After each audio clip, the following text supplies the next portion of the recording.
The makers of Campbell Soups present The Campbell Playhouse. Orson Welles, producer.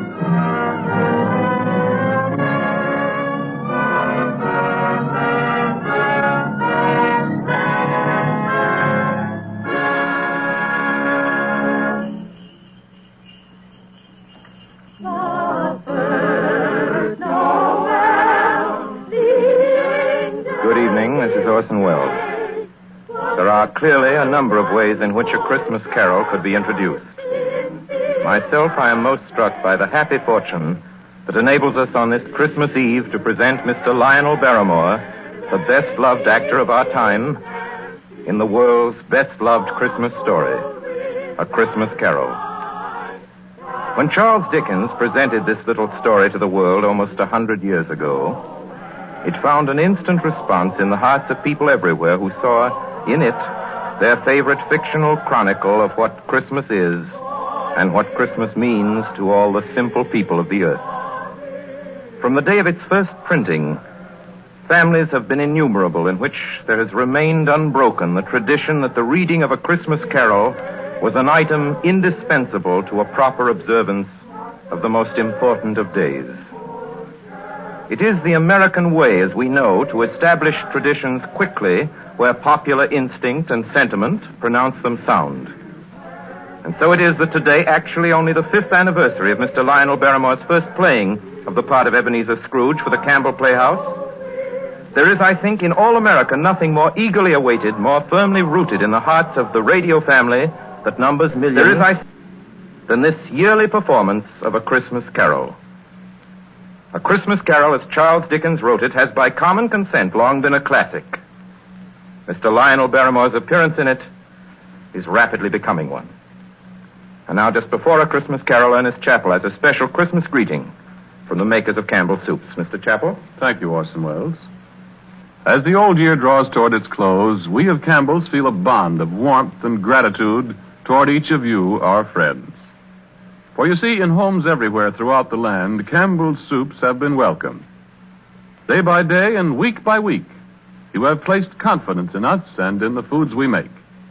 And there isn't anything we appreciate more deeply than the fact that so many of you have elected to let Campbell's make your soups for you.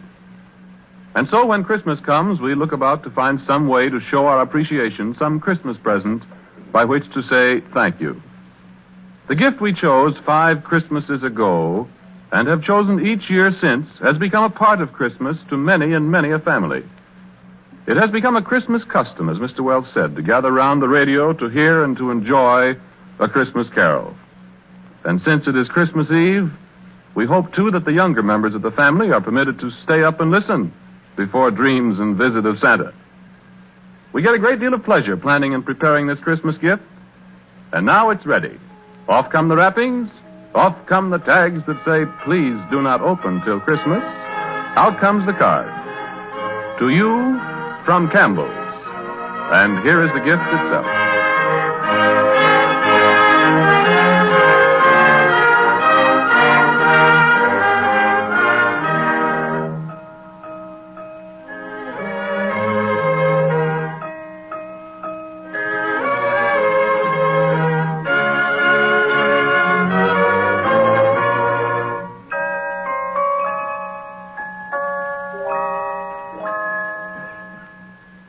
Marley was dead to begin with. There's no doubt whatever about that. The register of his burial was signed by the clergyman, the clerk, the undertaker, and the chief.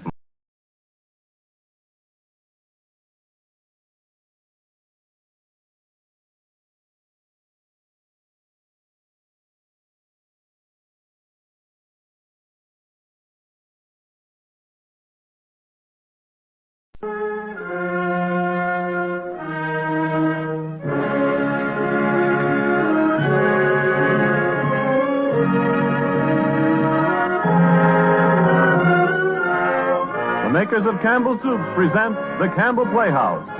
Orson Welles, producer.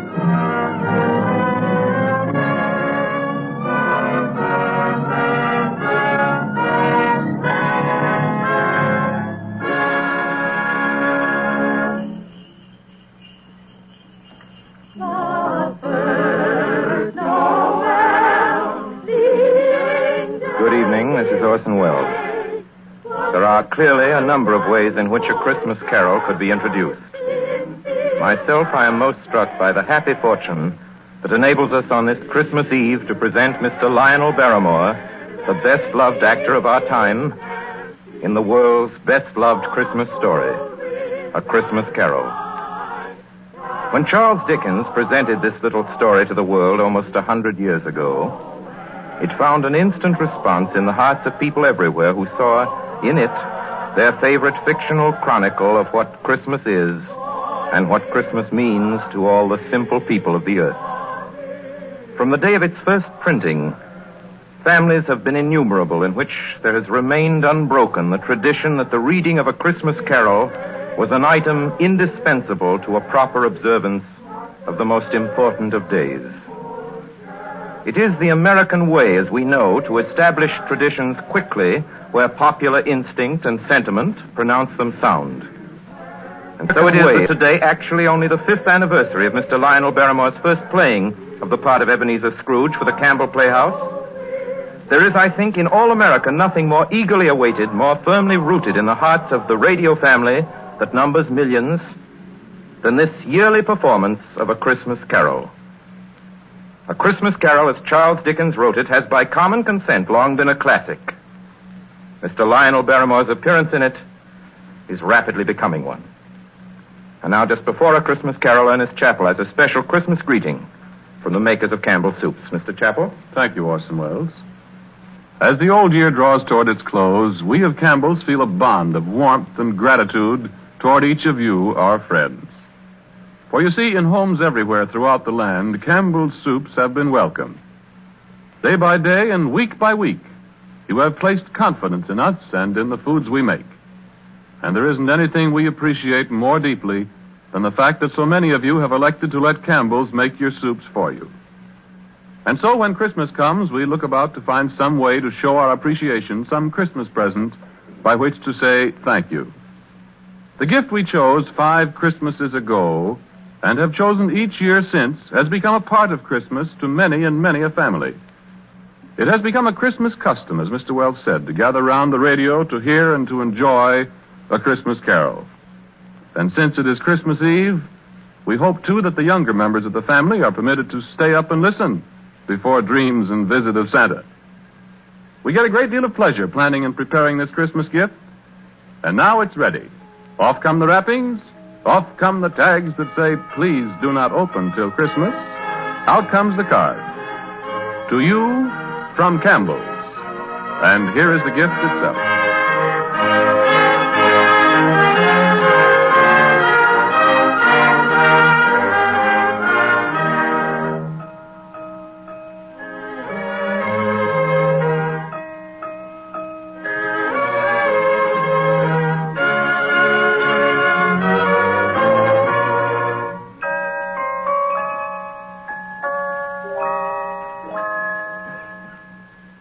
Marley was dead to begin with.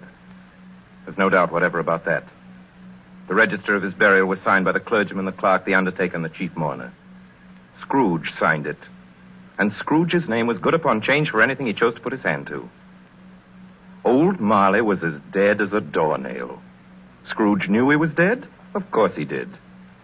Scrooge and Marley were partners for I don't know how many years. But he was a tight-fisted hand at the grindstone, was Scrooge. A squeezing, wrenching, grasping, scraping, clutching, covetous old sinner. And once upon a time, of all the good days in the year, on Christmas Eve, old Scrooge sat busy in his counting house, a grim, cheerless place if ever there was one. The door of Scrooge's counting house was open that he might keep his eye upon his clerk, Bob Cratchit, who in a cold and dismal little cell beyond worked at his ledgers. 19, 20, 21, 22. Merry gentlemen, let nothing you dismay. 23, 26, 29.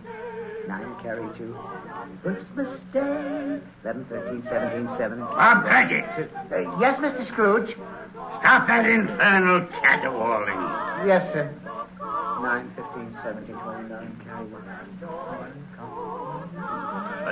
Impudence. Singing their idiotic Christmas carols at my very door. Go on! Get away from my door! Go somewhere else and bellow your blasted carols or I'll give you in charge. Sorry, Governor. It's an old custom at Christmas time, you know. Yes, and I don't want any of your old customs. Take your fellow fools and go away. Christmas. Blah. Right, sir. Merry Christmas anyway, sir. Ah. Now you get that letter from Higgins and Blackthorn, Cratchit, and then I want you to finish posting this ledger. And after that, you can pop over to Fothergill's and tell Ephraim Fothergill you've come after the 17 shillings and sixpence he's owed me since Michaelmas. And tell him I shall have a constable over there if he doesn't pay up at once. Mr. Fothergill's wife has been ill, Oh, sir. what do I care about his wife? I want my 17 and 6. I just thought it being Christmas, sir. Christmas. You mention that word to me once more, Bob Cratchit, and I'll... Merry Christmas, Uncle. Merry Christmas, Bob. Merry Christmas, Mr. Fred. God save you, Uncle. Humbug. Christmas a humbug, Uncle. Now, I'm sure you don't mean that. I mean just that. Exactly that. Merry Christmas. What right have you to be merry? What reason have you? You're poor enough. Well, what right have you to be dismal about Christmas, Uncle? You're rich enough. Yeah. Now, Uncle, don't be cross. Well, what else can I be when I live in such a world of fools? What's Christmas to you but a time for paying bills without money? Merry Christmas. A time for finding yourself a year older and not an hour richer. If I could work my will, every idiot who goes about with Merry Christmas on his lips would be boiled with his own pudding and buried with a stake of holly through his heart. He should. Uncle? Now, nephew, keep Christmas in your own way and let me keep it in mine. Keep it, but you don't keep it, Uncle. Well, let me leave it alone, then. What do you want? A Christmas gift, I've no doubt. I came to wish you a Merry Christmas, Uncle. A Merry Christmas. Much good may Christmas do you. Much good it ever has done you. There are many things from which I derive good, by which I have not profited materially, I dare say, Uncle. Christmas among the rest. But I have always thought of Christmas time as a good time. A kind, forgiving, charitable, pleasant time. And therefore, Uncle, though it has never put a scrap of gold or silver in my pocket, I believe it has done me good and will do me good. And I say, God bless it. God bless Christmas. Hurrah! Let me hear another sound out of you there, Bob Cratchit, and you'll keep your Christmas by losing your situation. Yes. As to you, nephew, I wonder you don't go into Parliament. You talk enough nonsense. Oh, don't be angry, Uncle. I want nothing from you. I ask nothing of you. Why can't we be friends? Good afternoon. I'm sorry you feel that way. Well, I've tried. A Merry Christmas to you, Uncle. Good afternoon. And a Happy New Year, too. Ah, humbug. And a Merry Christmas to you, Bob, and the missus, and to Tiny Tim. Thank you, Mr. Craig. Same to you, sir. Good day, sir. Good day, Bob. Nonsense. Twaddle. Flummery. The talking of Christmas and not 2 sixpences to jingle together in his trousers pocket. Hey, you there, Bob Cratchit. Come here. What are you doing there? I was only putting a bit more coal in the fire, Mr. Scrooge. Seeing it's so cold in there, sir. You put that coal back into the scuttle. A fire. A fire, indeed. I can tell you, if you use coal at that rate, you and I will soon be parting company, Bob Cratchit. You understand that? There's many a young fella like your situation, you know. I'm sorry, sir. My fingers were getting a little stiff with the cold. Well, then put on your mittens.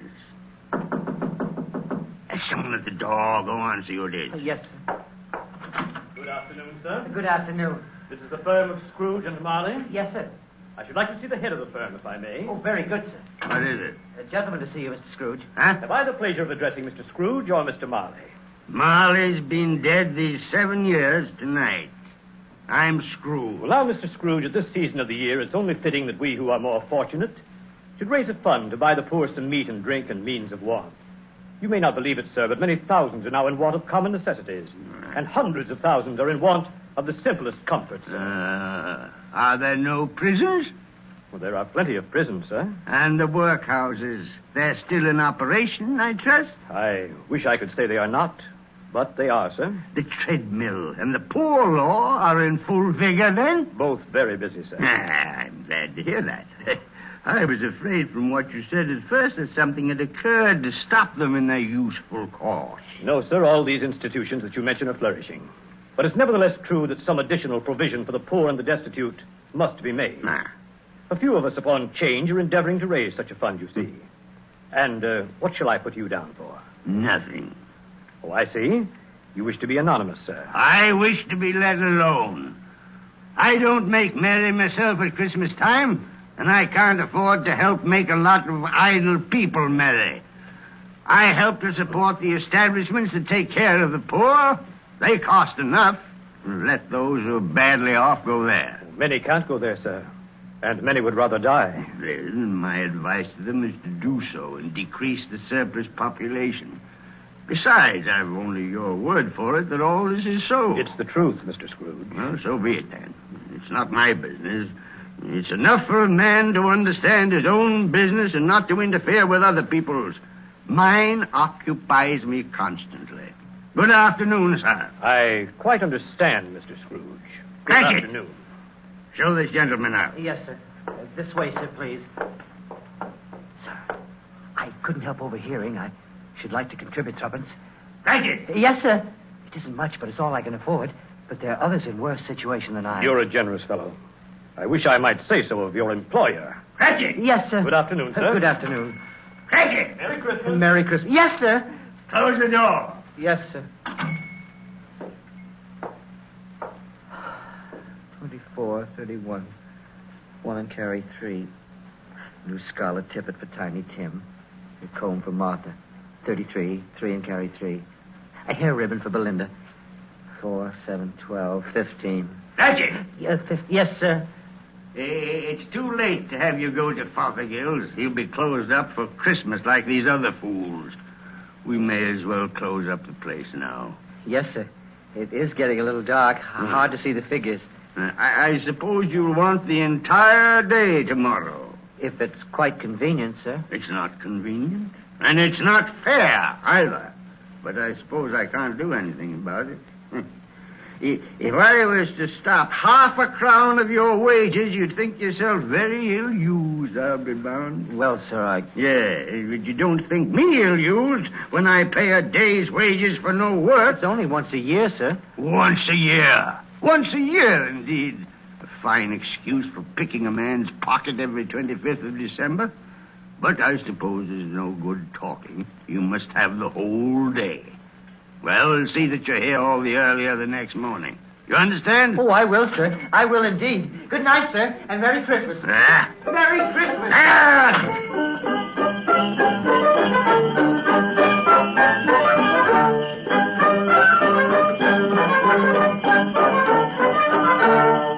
The office was closed in a twinkling, and Bob Cratchit, with the long ends of his white comforter dangling below his waist, for he boasted no greatcoat, went down a slide on Cornhill 20 times in honor of its being Christmas Eve, and then ran home to Camden Town as hard as he could pelt to play with his family at Blind Man's Buff.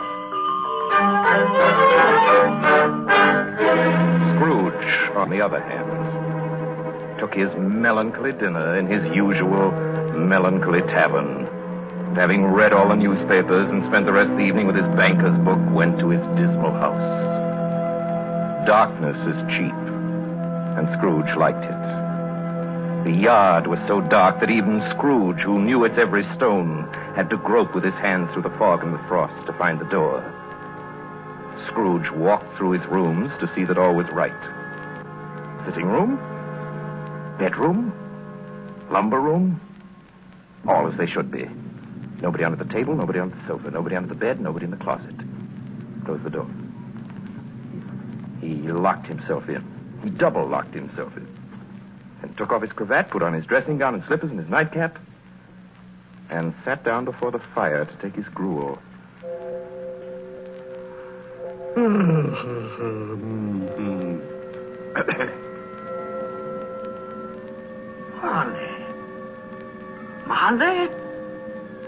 Marley! I could have sworn I saw... Humbug. Marley's been dead these 7 years. Humbug. All humbug. What I need is a good night. What's that?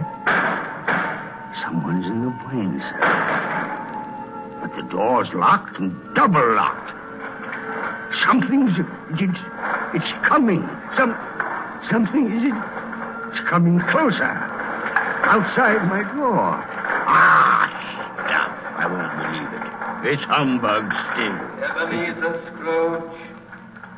Ebenezer Scrooge. Marley.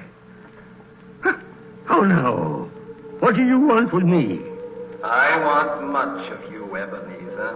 Who are you? Ask me who I was. Oh, you're very particular for a ghost. All right, then. Who were you? In life, I was your partner, Jacob Marley. Jacob Marley.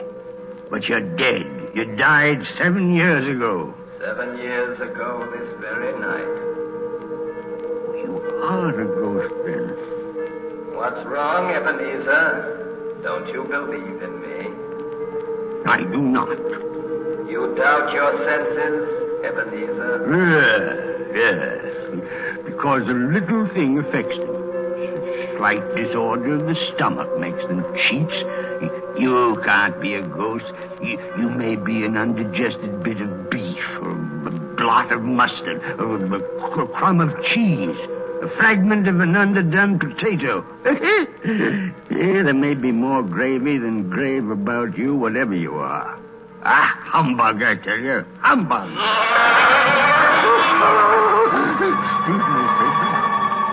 Excuse me. I do believe in you. You are a ghost, Jacob. Thank you. Well, why do you walk the earth, Jacob? Why do you come to me? It is required of every man that the spirit within him should walk abroad among his fellow men and travel far and wide to witness what it cannot share, but might have shared on earth and turn to happiness. Well, tell me, Jacob, what is that chain you wear around you? I wear the chain I forged in life. I made it link by link and yard by yard by my own free will. Is its pattern strange to you, Ebenezer? Cash boxes, keys, and padlocks, and ledgers, and purses. Yours was as heavy and as long as this 7 years ago. You have labored on it since, Ebenezer. Oh, Jacob. Speak comfort to me, Jacob. Comfort I have none to give. I cannot rest. I cannot stay. I cannot linger. Weary journeys lie before me. You travel far? Yes, Ebenezer. On the wings of the wind. 7 years dead and traveling all the time? 7 years, Ebenezer. 7 years of remorse. Ebenezer, do you know that no space of regret can make amends for one life's opportunities misused? But you were always a good man of business, Jacob? Business? Mankind was my business. Charity, mercy, benevolence, they were all my business. The dealings of my trade were but a drop of water in the comprehensive ocean of my business. Oh, Jacob, don't take on so now. Jacob. Listen to me, Ebenezer. I listen to you, Jacob. Go on, Jacob, now. Speak to me, but don't be so flowery. Ebenezer, I am here to warn you that you have yet a chance and hope of escaping my fate.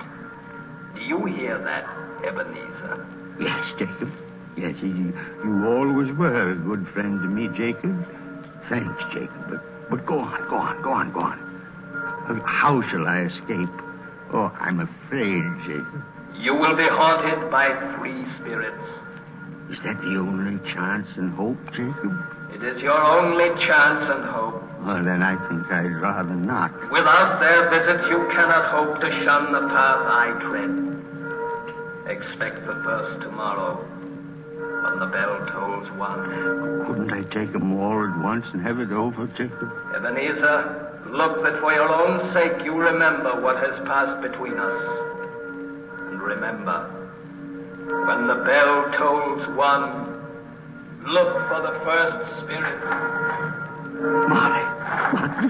Jacob, Marley!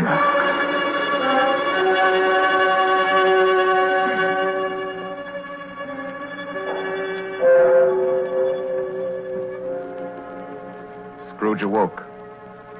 He was lying on his bed fully dressed.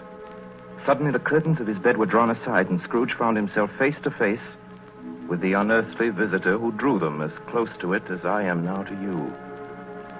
And I am standing in the spirit at your elbow. It was a strange figure, like a child. Yet not so like a child as like an old man. Its hair, which hung about its neck and down its back, was white as if with age. And yet the face had not a wrinkle in it, and the tenderest bloom was on the skin. The arms were long and muscular, the hands the same, as if its hold were of uncommon strength. Ebenezer Scrooge. Who's that? Ebenezer Scrooge, I have come for you. Are you the spirit, sir, whose coming was foretold me? I am that spirit. What are you? I am the ghost of Christmas past. Long past? No, your past. What do you want of me? What brings you here to haunt me? Your welfare, Ebenezer Scrooge. Rise and walk with me. Oh, no, not out of the window. I can't do that. I'll fall down. I'm not a spirit. I'm mortal, and I'll fall. Bear but a touch of my hand upon your heart, and you shall be upheld in more than this. Come, follow me.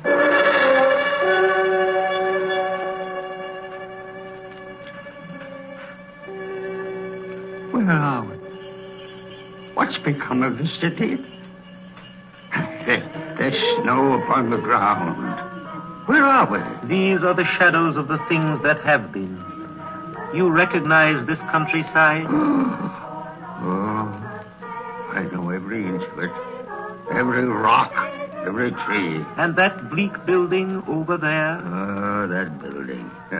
I was a boy there. Yes, I went to school in that horrible place. Do you recollect that path? I could walk it blindfold. Strange you should forget it so many years. Come, let us go closer. Look through the window into that cold, barren room. What do you see, Ebenezer Scrooge? I see a boy. A solitary child, neglected by his family, alone. Yes, I see. I know that boy. I was so lonely. Poor boy. Your lip is trembling, Scrooge. And what is that on your cheek? It's nothing at all. I wish it was too late now. What's the matter? Nothing. The waits came to my door singing Christmas carols last night, and there was a boy like that among them. A poor, pale, thin little boy in a ragged coat. I should like to have given him something, that's all. Is that all? Come, Ebenezer Scrooge. Let us see another Christmas.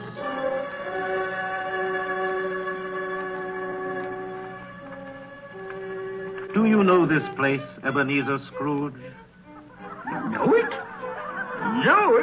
Why, this is the counting house where I was apprentice. Listen. It's my old master, bless his heart. Old Fezziwig. My master, alive again. And hosted one of his Christmas parties. Listen to him. and curses, corkscrew, thread the needle, and back to your places. And there's Dick Wilkins. Poor Dick. Dear. Yes, and look, there's Mrs. Fezziwig herself, looking younger than any of them. And the tables all loaded with roast. and cider, and mince pie, and beer. Oh, what a jolly time we used to have. That carefree young man with a light heart and a gay smile. Do you recognize him? Yes. Merciful heaven. How happy I was then. A small matter for old Fezziwig to make those silly folk so full of joy. Small matter? Small indeed. Isn't it? He has spent only a few pounds of your mortal money. Is that so much that he deserves praise? It's not that, Spirit. Old Fezziwig has the power to make us happy or unhappy, to make our service light or heavy. His power lies in words and looks and in things so tiny that it's impossible to count them up. The happiness he gives is quite as great as if it cost What is the matter? Oh, nothing at all, Spirit. Something, I think. No. Speak. Well, only it's just that I should like to be able to say a word or two to my clerk, Bob Cratchit. That's all. Advance and retire! Bow and curtsy! Thread the needle! My time grows short, and we have yet another journey to make. Where now? Come. This is our last visit to the past, Ebenezer. Here, in this little room, with a fair young girl by your side. Do you recognize yourself, Ebenezer? No. Spare me this. You're older now, a man in the prime of life. Your face has begun to wear the signs of care and avarice. Your eyes are greedy, the eager, restless eyes of a miser. No, please. She knows it, too. That girl by your side. There are tears in her eyes. That is little, Ebenezer, to you. Very little. I know that. Belle, have I changed toward you? When we were engaged, we were both poor. Was it better then? Better to be poor? Better at least to be happy. You're changed. You were another man then. I was a boy. Do you blame me because I've grown wiser? Have I ever tried to break our engagement? In words, no. Never. In what, then? In a changed nature. In an altered spirit. In everything that made my love of any value in your sight. So I release you from your promise. Belle! Oh, at first it may cause you pain to lose me. A very brief pain. But soon it will be dim. Like a half-remembered dream. An unprofitable dream. And you will be glad to be awake from such a dream. May you be happy in the life you have chosen, Ebenezer. For the love of him you once were. It's enough. Show me no more. Take me home. These were shadows of the things that have been. That they are what they are. Do not blame me. No more. One shadow more. Come. Do you see this man, Ebenezer Scrooge? This man might have been you. And the woman beside him, your wife. And that girl might have been your daughter, Ebenezer Scrooge. She might have called you father. She might have been a springtime in the haggard winter of your life. Spirit, let me go. Show me no more. Listen now while they speak, Ebenezer. Belle, I saw an old friend of yours today. Who was it? Yes. How can I? Oh, I know. Mr. Scrooge. Mr. Scrooge it was. I passed his office window. It wasn't shuttered. And there was a candle inside, so I couldn't help seeing him. His partner, Marley, lies at the point of death, I hear. And there Scrooge sat, all alone. Quite alone in the world, I do believe. Spirit, I can't bear any more. Leave me. Haunt me no more. Take me back. Take me back.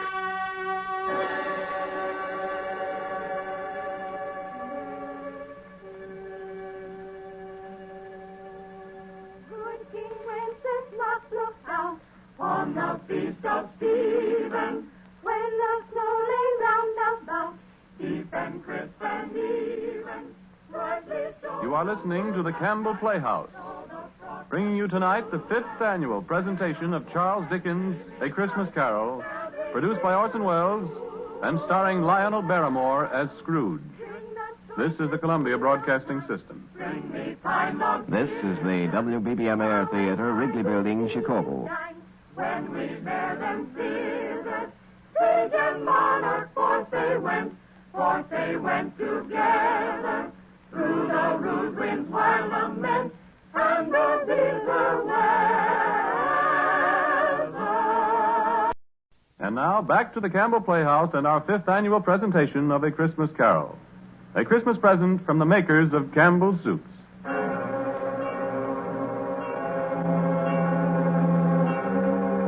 On the stroke of 1, Scrooge awakened suddenly and sat him bolt upright in his own bed. You remembered the words of Marley's ghost and wondered from which direction the second specter would appear. At that moment, nothing between a baby and a rhinoceros would have astonished him very much. Now, being prepared for almost anything, he was not by any means prepared for nothing. And consequently, when no shape appeared, he was taken with a violent fit of trembling. 5 minutes, 10 minutes, a quarter of an hour went by, yet nothing came.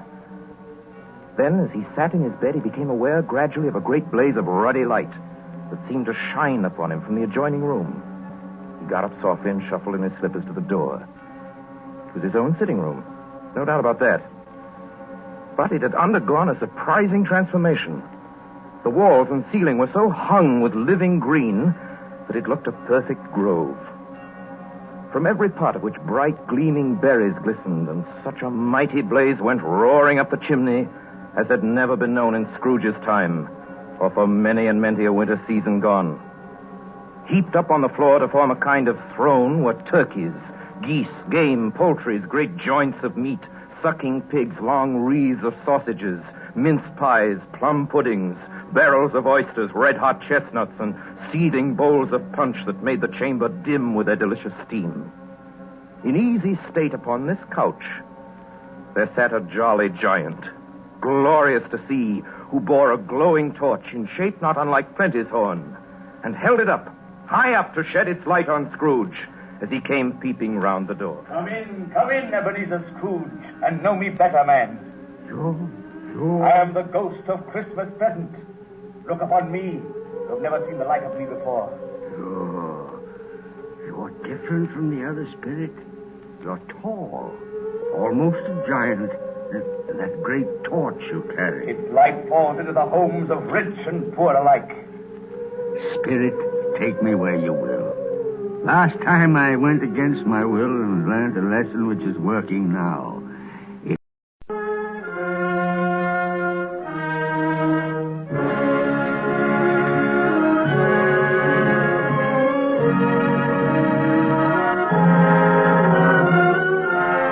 The makers of Campbell Soups present the Campbell Playhouse. Orson Welles, producer.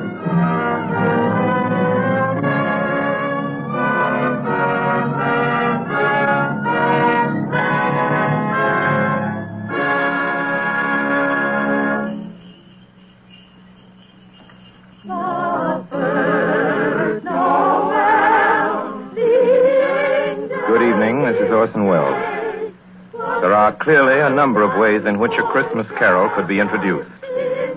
Myself, I am most struck by the happy fortune that enables us on this Christmas Eve to present Mr. Lionel Barrymore, the best-loved actor of our time, in the world's best-loved Christmas story, A Christmas Carol.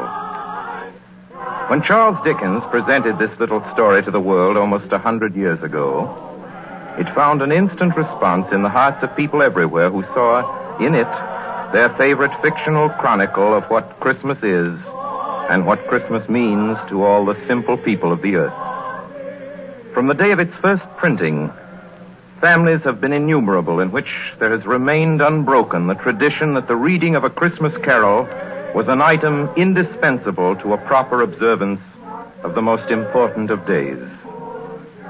It is the American way, as we know, to establish traditions quickly where popular instinct and sentiment pronounce them sound. And so it is that today, actually only the 5th anniversary of Mr. Lionel Barrymore's first playing of the part of Ebenezer Scrooge for the Campbell Playhouse, There is, I think, in all America nothing more eagerly awaited, more firmly rooted in the hearts of the radio family that numbers millions than this yearly performance of A Christmas Carol. A Christmas Carol, as Charles Dickens wrote it, has by common consent long been a classic. Mr. Lionel Barrymore's appearance in it is rapidly becoming one. And now, just before A Christmas Carol, Ernest Chappell has a special Christmas greeting from the makers of Campbell's Soups. Mr. Chappell? Thank you, Orson Welles. As the old year draws toward its close, we of Campbell's feel a bond of warmth and gratitude toward each of you, our friends. For you see, in homes everywhere throughout the land, Campbell's Soups have been welcomed. Day by day and week by week, you have placed confidence in us and in the foods we make. And there isn't anything we appreciate more deeply than the fact that so many of you have elected to let Campbell's make your soups for you. And so when Christmas comes, we look about to find some way to show our appreciation, some Christmas present by which to say thank you. The gift we chose 5 Christmases ago and have chosen each year since has become a part of Christmas to many and many a family. It has become a Christmas custom, as Mr. Wells said, to gather round the radio to hear and to enjoy A Christmas Carol. And since it is Christmas Eve, we hope, too, that the younger members of the family are permitted to stay up and listen before dreams and visit of Santa. We get a great deal of pleasure planning and preparing this Christmas gift, and now it's ready. Off come the wrappings, off come the tags that say, please do not open till Christmas. Out comes the card. To you, from Campbell's. And here is the gift itself.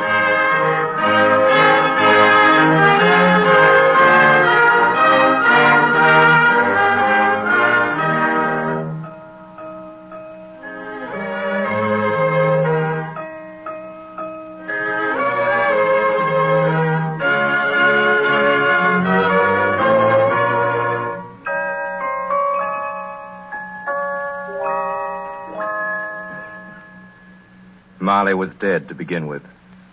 There's no doubt whatever about that. The register of his burial was signed by the clergyman, the clerk, the undertaker, and the chief mourner. Scrooge signed it. And Scrooge's name was good upon change for anything he chose to put his hand to. Old Marley was as dead as a doornail. Scrooge knew he was dead? Of course he did. Scrooge and Marley were partners for I don't know how many years. But he was a tight-fisted hand at the grindstone, was Scrooge. A squeezing, wrenching, grasping, scraping, clutching, covetous old sinner. And once upon a time, of all the good days in the year, on Christmas Eve, old Scrooge sat busy in his counting house, a grim, cheerless place if ever there was one. The door of Scrooge's counting house was open that he might keep his eye upon his clerk, Bob Cratchit, who in a cold and dismal little cell beyond worked at his ledgers. 19, 20, 21, 22.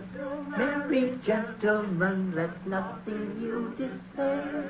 23, 26, 29. 9 carry 2. Christmas Day. 11, 13, 17, 7. Bob Cratchit. Yes, Mr. Scrooge? Stop that infernal caterwauling. Yes, sir. 9, 15, 17, 29, carry 1. Impudence. Singing their idiotic Christmas carols at my very door. Go on! Get away from my door! Go somewhere else and bellow your blasted carols or I'll give you in charge. Sorry, Governor. It's an old custom at Christmas time, you know. Yes, and I don't want any of your old customs. Take your fellow fools and go away. Christmas. Blah. Right, sir. Merry Christmas anyway, sir. Ah. Now you get that letter from Higgins and Blackthorn, Cratchit, and then I want you to finish posting this ledger. And after that, you can pop over to Fothergill's and tell Ephraim Fothergill you've come after the 17 shillings and 6pence he's owed me since Michaelmas. And tell him I shall have a constable over there if he doesn't pay up at once. Mr. Fothergill's wife has been ill, sir. Oh, what do I care about his wife? I want my 17 and 6. I just thought it being Christmas, sir. Christmas.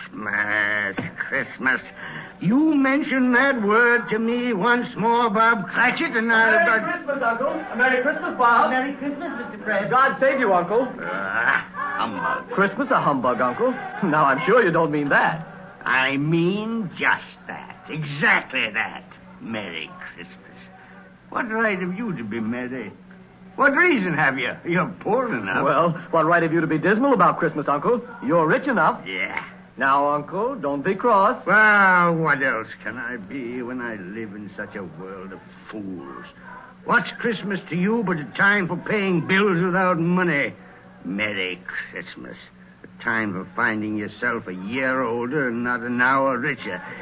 If I could work my will, every idiot who goes about with Merry Christmas on his lips would be boiled with his own pudding and buried with a stake of holly through his heart.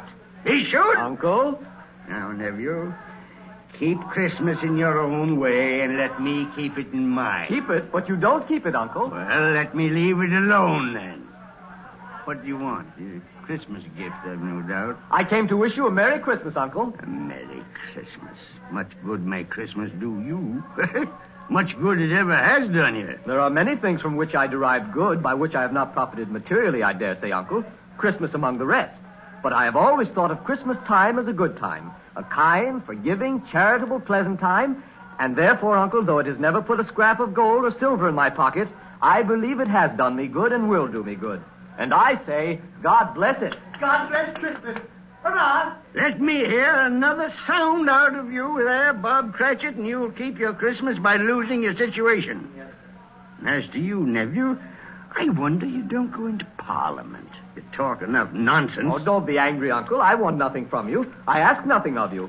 Why can't we be friends? Good afternoon. I'm sorry you feel that way. Well, I've tried. A Merry Christmas to you, Uncle. Good afternoon. And a Happy New Year, too. Ah, humbug. And a Merry Christmas to you, Bob, and the missus, and to Tiny Tim. Thank you, Mr. Craig. Same to you, sir. Good day, sir. Good day, Bob. Nonsense. Twaddle. Flummery. They're talking of Christmas and not 2 sixpences to jingle together in his trousers pocket. Hey, you there, Bob Cratchit. Come here. What are you doing there? I was only putting a bit more coal in the fire, Mr. Scrooge. Seeing it's so cold in there, sir. You put that coal back into the scuttle. A fire. A fire, indeed. I can tell you, if you use coal at that rate, you and I will soon be parting company, Bob Cratchit. You understand that? There's many a young fella'd like your situation, you know. I'm sorry, sir. My fingers were getting a little stiff with the cold. Then put on your mittens. There's someone at the door. Go on, see who it is. Yes, sir. Good afternoon, sir. Good afternoon. This is the firm of Scrooge and Marley. Yes, sir. I should like to see the head of the firm, if I may. Oh, very good, sir. What is it? A gentleman to see you, Mr. Scrooge. Huh? Have I the pleasure of addressing Mr. Scrooge or Mr. Marley? Marley's been dead these 7 years tonight. I'm Scrooge. Well, now, Mr. Scrooge, at this season of the year, it's only fitting that we who are more fortunate should raise a fund to buy the poor some meat and drink and means of warmth. You may not believe it, sir, but many thousands are now in want of common necessities, and hundreds of thousands are in want of the simplest comforts. Are there no prisons? Well, there are plenty of prisons, sir. And the workhouses. They're still in operation, I trust? I wish I could say they are not, but they are, sir. The treadmill and the poor law are in full vigor, then? Both very busy, sir. I'm glad to hear that. I was afraid from what you said at first that something had occurred to stop them in their useful course. No, sir, all these institutions that you mention are flourishing. But it's nevertheless true that some additional provision for the poor and the destitute must be made. A few of us upon change are endeavoring to raise such a fund, you see. And what shall I put you down for? Nothing. Oh, I see. You wish to be anonymous, sir. I wish to be let alone. I don't make merry myself at Christmas time, and I can't afford to help make a lot of idle people merry. I help to support the establishments that take care of the poor. They cost enough. Let those who are badly off go there. Many can't go there, sir. And many would rather die. Then my advice to them is to do so and decrease the surplus population. Besides, I've only your word for it that all this is so. It's the truth, Mr. Scrooge. Well, so be it, then. It's not my business. It's enough for a man to understand his own business and not to interfere with other people's. Mine occupies me constantly. Good afternoon, sir. I quite understand, Mr. Scrooge. Good Cratchit. afternoon. Show this gentleman out. Yes, sir. This way, sir, please. Sir, I couldn't help overhearing. I should like to contribute tuppence. Thank you. Yes, sir. It isn't much, but it's all I can afford. But there are others in worse situation than I. You're a generous fellow. I wish I might say so of your employer. Cratchit! Yes, sir. Good afternoon, sir. Good afternoon. Cratchit! Merry Christmas. Merry Christmas. Yes, sir. Close the door. Yes, sir. 24, 31. 1 and carry 3. New scarlet tippet for Tiny Tim. A comb for Martha. 33, 3 and carry 3. A hair ribbon for Belinda. 4, 7, 12, 15. Cratchit! Yes, sir. It's too late to have you go to Fothergill's. He'll be closed up for Christmas like these other fools. We may as well close up the place now. Yes, sir. It is getting a little dark. Hard to see the figures. I suppose you'll want the entire day tomorrow. If it's quite convenient, sir. It's not convenient. And it's not fair, either. But I suppose I can't do anything about it. If I was to stop half a crown of your wages, you'd think yourself very ill-used, I'll be bound. Well, sir, Yeah, but you don't think me ill-used when I pay a day's wages for no work. It's only once a year, sir. Once a year. Once a year, indeed. A fine excuse for picking a man's pocket every 25th of December. But I suppose there's no good talking. You must have the whole day. Well, see that you're here all the earlier the next morning. You understand? Oh, I will, sir. I will indeed. Good night, sir, and Merry Christmas. Merry Christmas.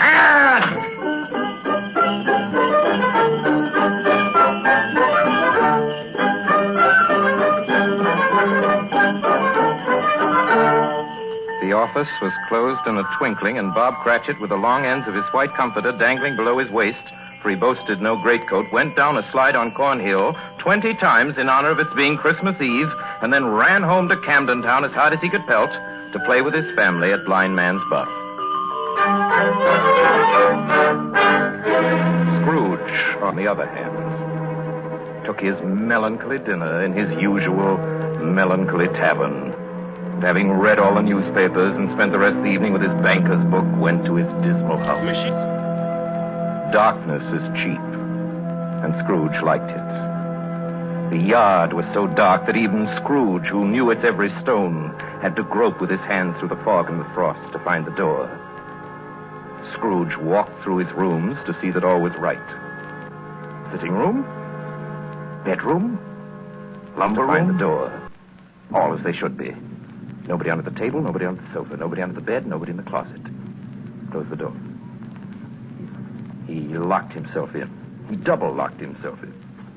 And took off his cravat, put on his dressing gown and slippers and his nightcap, and sat down before the fire to take his gruel.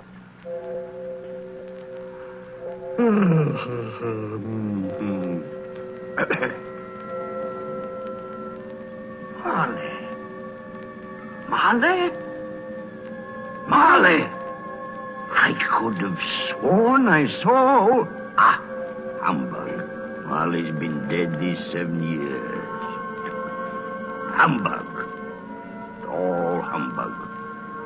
What I need is a good night... What's that? Someone's in the plane, sir. But the door's locked and double locked. Something's... It's coming. Something is... It's coming closer. Outside my door. I won't believe it. It's humbug still. Ebenezer Scrooge. Ebenezer Scrooge. Marley. Oh, no. What do you want with me? I want much of you, Ebenezer. Who are you? Ask me who I was. You're very particular for a ghost. All right, then. Who were you? In life, I was your partner, Jacob Marley. Jacob Marley. But you're dead. You died 7 years ago. 7 years ago this very night. You are a ghost, then. What's wrong, Ebenezer? Don't you believe in me? I do not. You doubt your senses, Ebenezer? Yes. Because a little thing affects them. Slight disorder of the stomach makes them cheats. You can't be a ghost. You may be an undigested bit of beef, or a blot of mustard, or a crumb of cheese, a fragment of an underdone potato. Yeah, there may be more gravy than grave about you, whatever you are. Ah, humbug, I tell you. Humbug.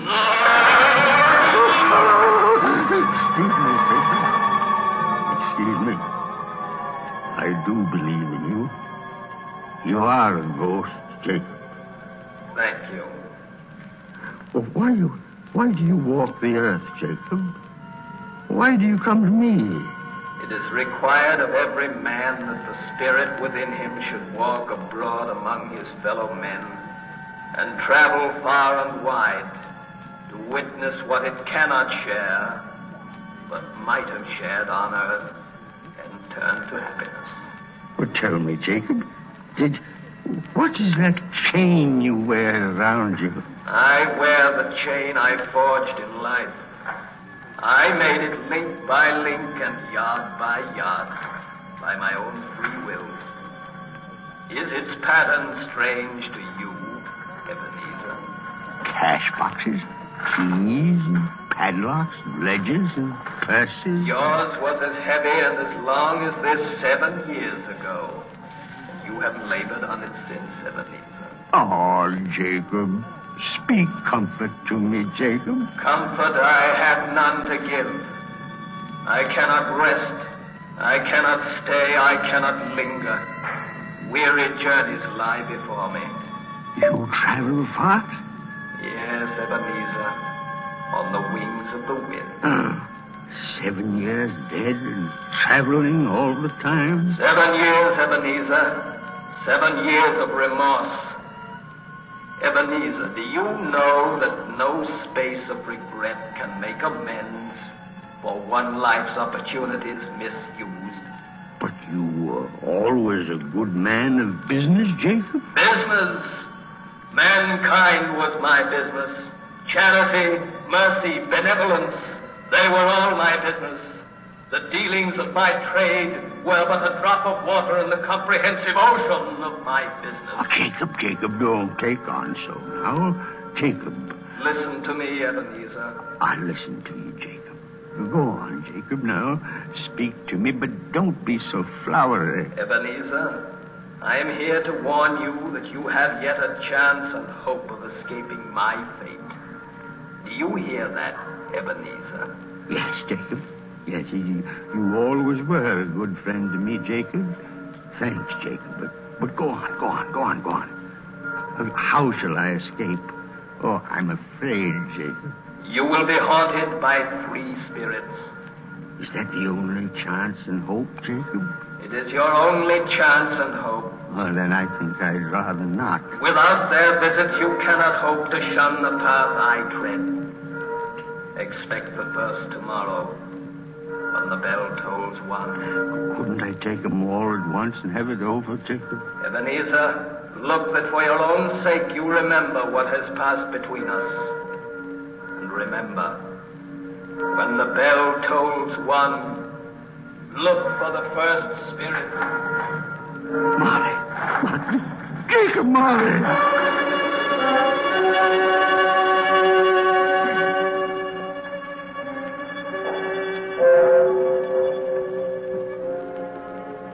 Scrooge awoke. He was lying on his bed fully dressed.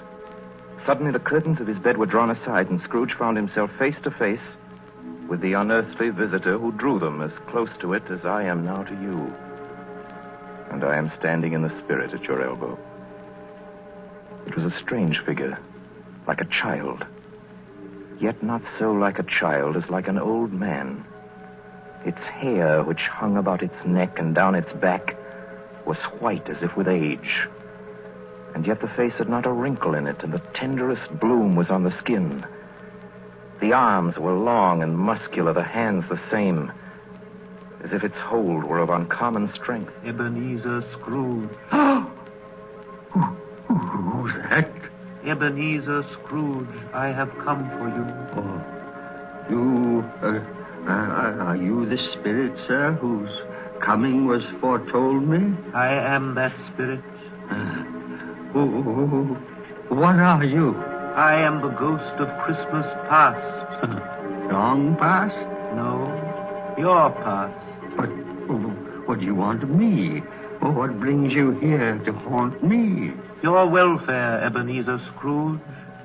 Rise and walk with me. Oh, no, not out of the window. I can't do that. I'll fall down.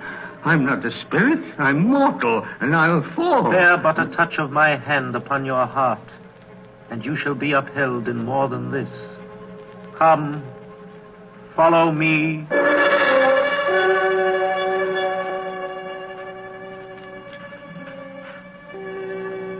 Where are we? What's become of the city? There's snow upon the ground. Where are we? These are the shadows of the things that have been. You recognize this countryside? I know every inch of it. Every rock, every tree. And that bleak building over there? That building. I was a boy there. Yes, I went to school in that horrible place. Do you recollect that path? I could walk it blindfold. Strange you should forget it so many years. Come, let us go closer. Look through the window into that cold, barren room. What do you see, Ebenezer Scrooge? I see a boy. A solitary child, neglected by his family, alone. Yes, I see. I know that boy. I was so lonely. Poor boy. Your lip is trembling, Scrooge. And what is that on your cheek? It's nothing. Nothing at all. I wish it's too late now. What's the matter? Nothing. The waits came to my door singing Christmas carols last night, and there was a boy like that among them. A poor, pale, thin little boy in a ragged coat. I should like to have given him something, that's all. Is that all? Come, Ebenezer Scrooge. Let us see another Christmas.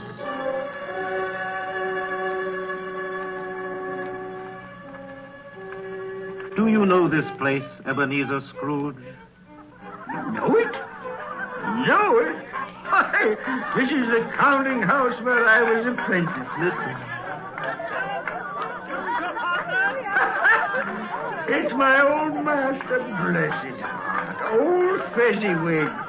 My master, alive again. And hosted one of his Christmas parties. Listen to him. Bow and curtsy. Courtroom. Thread the needle and back to your places. And there's Dick Wilkins. Poor Dick. Dear. Yes, and look, there's Mrs. Fezziwig herself, looking younger than any of them. And the tables all loaded with roast and cider, and mince pie and beer. Oh, what a jolly time we used to have. That carefree young man with a light heart and a gay smile. Do you recognize him? Yes. Merciful heaven. How happy I was then. A small matter for old Fezziwig to make those silly folks so full of joy. Small matter? Small indeed. Isn't it? He has spent only a few pounds of your mortal money. Is that so much that he deserves praise? It's not that, Spirit. Old Fezziwig has the power to make us happy or unhappy, to make our service light or heavy. His power lies in words and looks and in things so tiny that it's impossible to count them up. The happiness he gives is quite as great as if it cost What is the matter? Oh, nothing at all, Spirit. Something, I think. No. Speak. Well, only it's just that I should like to be able to say a word or two to my clerk, Bob Cratchit. That's all. Advance and retire. Bow and curtsy. Thread the needle. My time grows short, and we have yet another journey to make. Where now?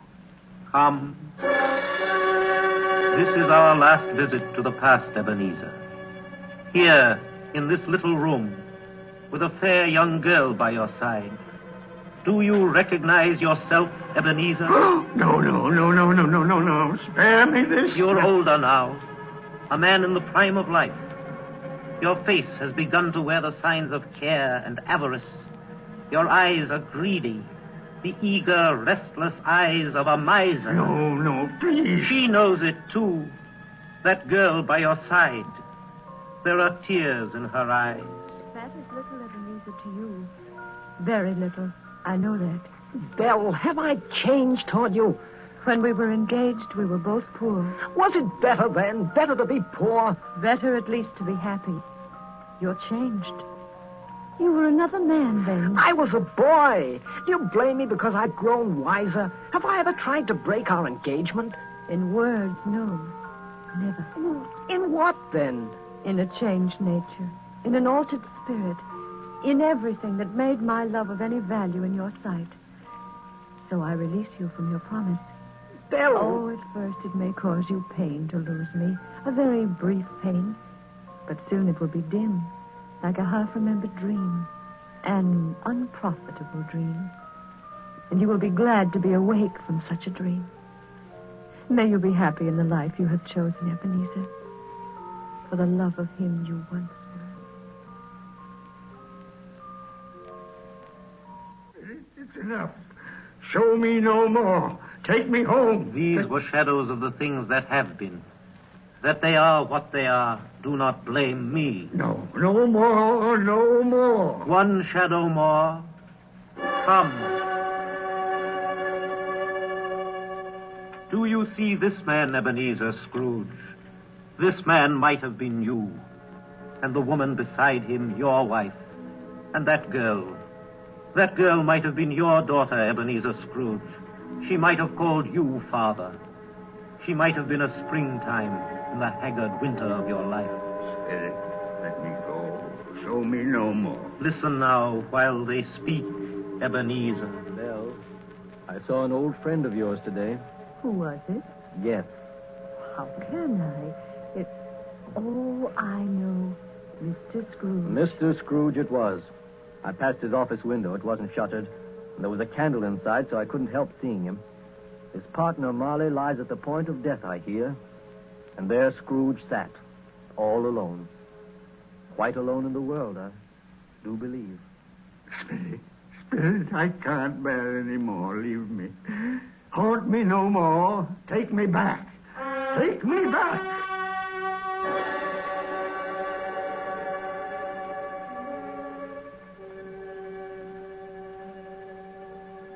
Good King Wenceslas looked out on the feast of Stephen, when the snow lay round about, deep and crisp and even. You are listening to the Campbell Playhouse, bringing you tonight the 5th annual presentation of Charles Dickens' A Christmas Carol, produced by Orson Welles and starring Lionel Barrymore as Scrooge. This is the Columbia Broadcasting System. This is the WBBM Air Theater, Wrigley Building, Chicago. When we bear them feathers, sage and monarch, forth they went together, through the rude winds while lament, and the bitter weather. And now, back to the Campbell Playhouse and our 5th annual presentation of A Christmas Carol. A Christmas present from the makers of Campbell's Soups.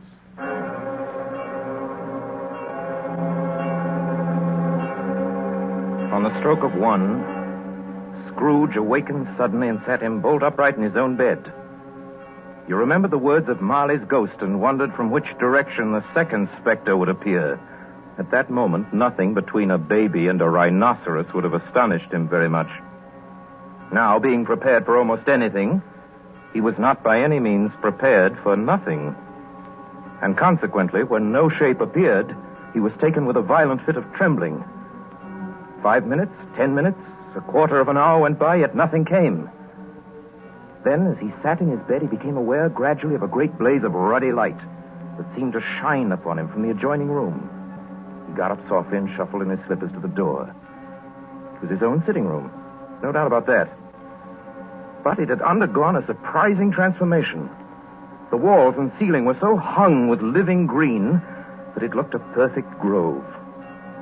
From every pot of which bright, gleaming berries glistened, and such a mighty blaze went roaring up the chimney as had never been known in Scrooge's time, or for many and many a winter season gone.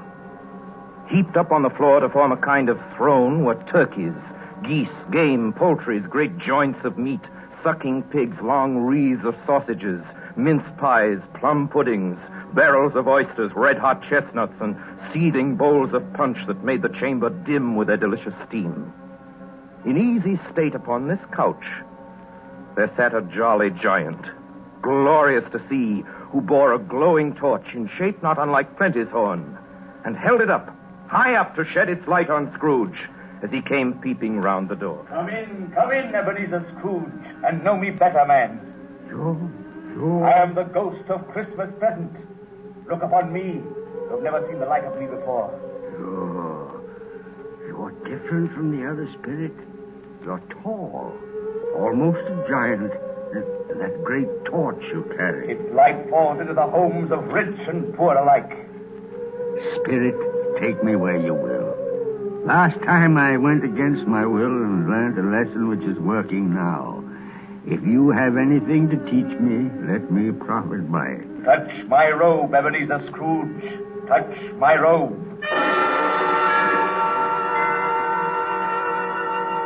Where you brought me, Spirit? An humble dwelling in an humble street. It's miserable enough. Yet there is happiness there. Who are these people? Who's that woman and the children? These are the family of your clerk, Bob Cratchit. He is wife, dressed in a twice-turned gown, but brave in ribbons, laying the table for their Christmas dinner. And there, assisting her, is their daughter Belinda, and the young man with a fork in the stuffing. That's Master Peter Cratchit, and the two little Cratchits. Listen, Scrooge. Here's Martha, Mother. Bless your heart alive, Martha, my dear. Merry Christmas to you. Merry Christmas, Mother. Merry Christmas. How late you are, my dear. Oh, we'd a deal of work to finish up last night, and we had to clear away this morning. Well, never mind so long as you're here now. Sit you down before the fire and have a warm. Lord bless you. Where's Father? He's been to church with Tiny Tim. They'll be along directly. How is Tiny Tim, Mother? Any better at all? Sometimes I think he is.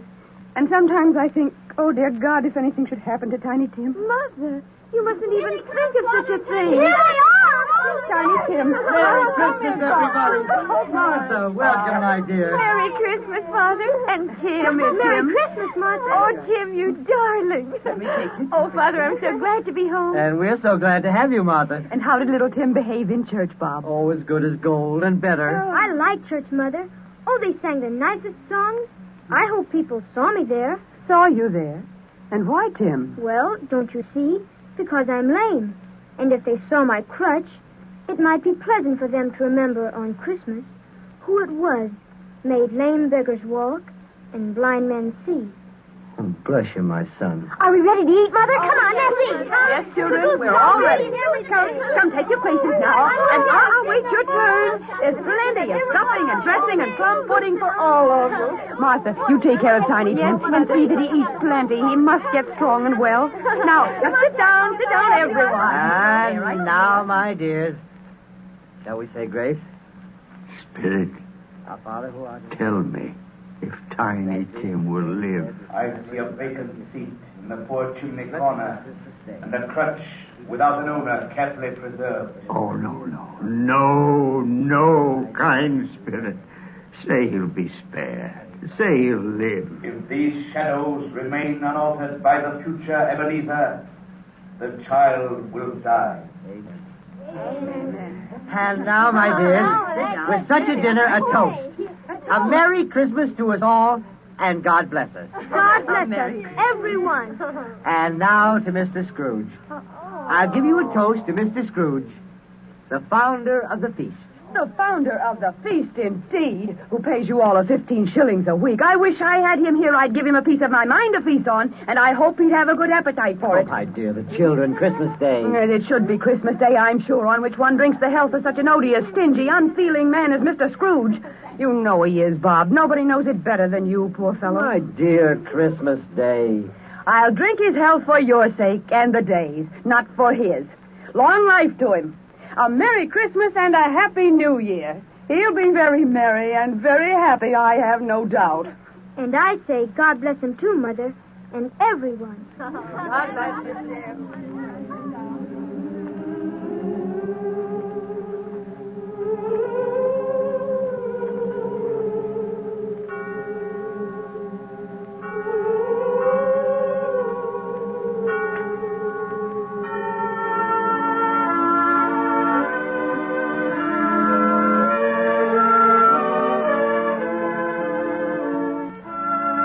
There was nothing of high mark in all this.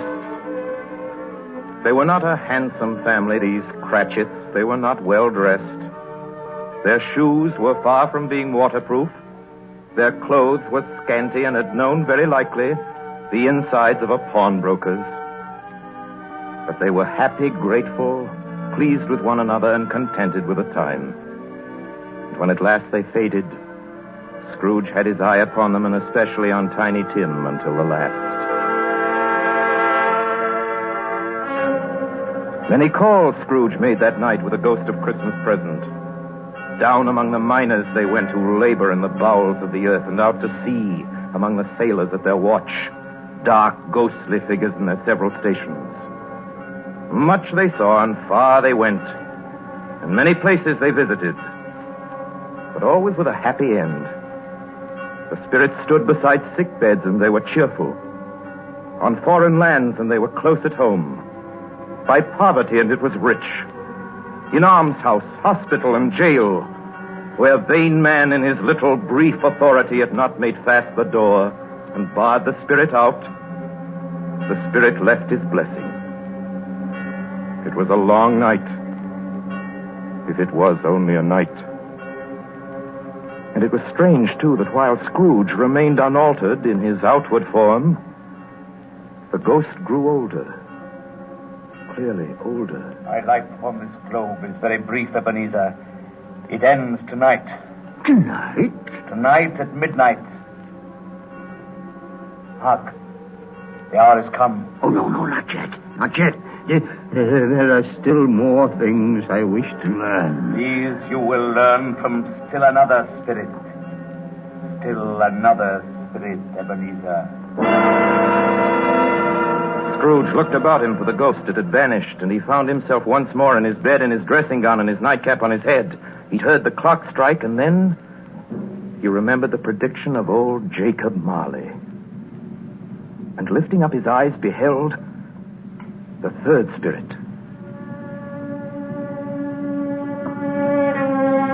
A solemn phantom, shrouded in black,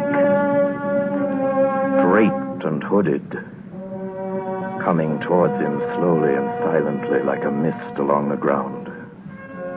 I know you. You are the ghost of Christmas yet to come. You'll show me the shadows of things that have not happened, but will happen in the time before us. Answer me, spirit. Ghost of the future, I fear you more than any specter I've seen. Yet I know your purpose is to do me good, and as I hope to live to be another man from what I was, lead on. Lead on. Night's waning fast. Time's precious.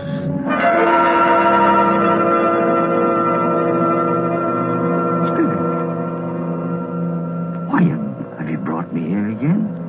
Here to Bob Cratchit's home? But it's not the same. Why is it so quiet? So very quiet here.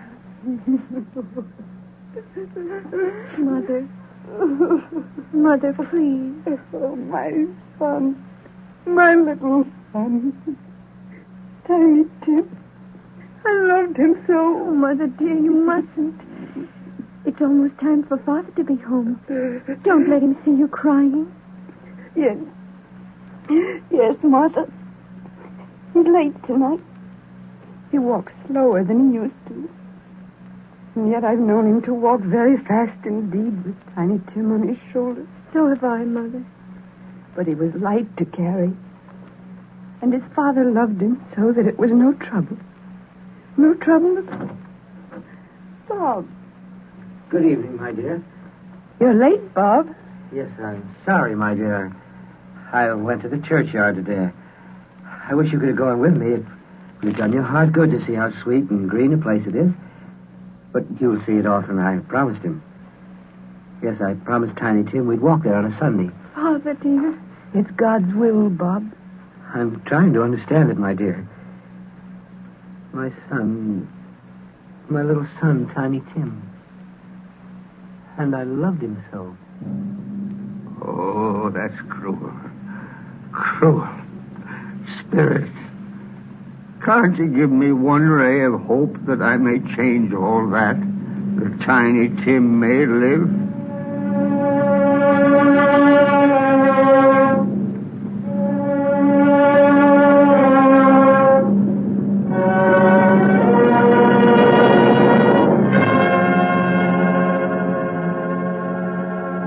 Taking me now. Here, on a common street, Spirit? What is there for me to learn here? Who are those men?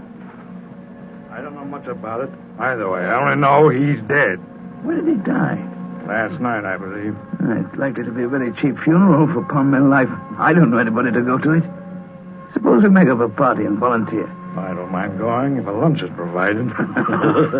Come to think of it, I'll wager I was his best friend. What? We used to nod to each other when we met in the street.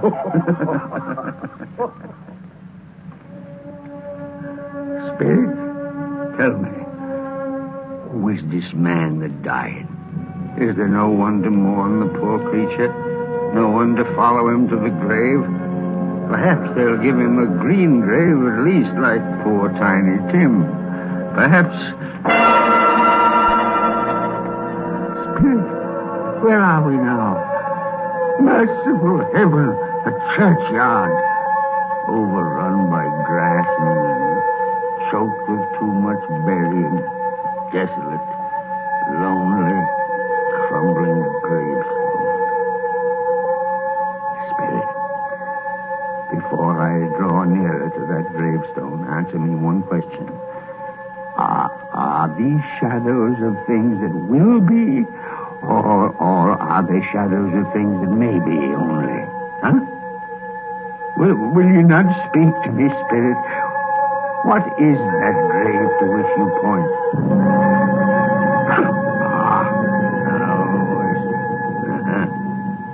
There's writing on that stone. The name on the gravestone is Ebenezer Scrooge. Ebenezer Scrooge? Oh, no, Spirit, no. Hear me. I'm not the man I was. Why show me this if I'm past all hope? Tell me that I can change these dreadful shadows you've shown me by an altered life. I'll honor Christmas in my heart, and I'll try to keep it all the year. I'll live in the past, the present, and the future, and I'll not shut out the lessons that they teach. Tell me, Spirit, go on, tell me that I can sponge away the writing on that stone, Spirit. I beg you, Spirit. I beg you.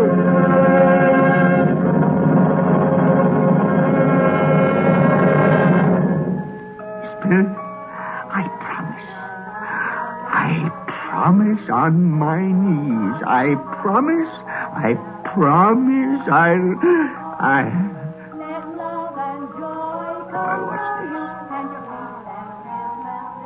It's my own bedpost. Oh, I'm home. In my own bed. In my own room. And the sun! The sun's shining. It's clear. It's bright. No fog. What a beautiful day. Oh, glorious. The boy. Oh, boy! Yes, sir? What's today? What's that, sir? Well, what day is it, my fine fella? Today? Why, it's Christmas Day. Ha-ha! Christmas Day! Then I haven't missed it. The spirits have done it all in one night. All in one night. Heaven be praised. How's that, sir? Listen, my lad. You know where the poulterer is in the next street? I should say I do. Intelligent boy. A remarkable boy. Tell me, do you know if they sold the prize turkey that was hanging in the window? The one as big as me? What a delightful boy. It's a pleasure to talk to you. Yes, my buck? It's hanging there now, sir. That's wonderful. Go around, will you? And tell him to send it to Bob Cratchit and his family on Broad Street. And mind you, they're not to know who paid for it. Go along. Hurry, my lad. Here, wait a minute.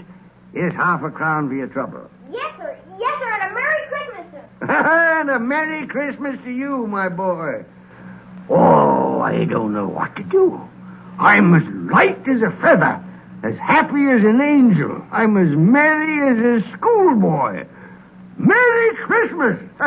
A Merry Christmas to everybody. A Happy New Year to all the world.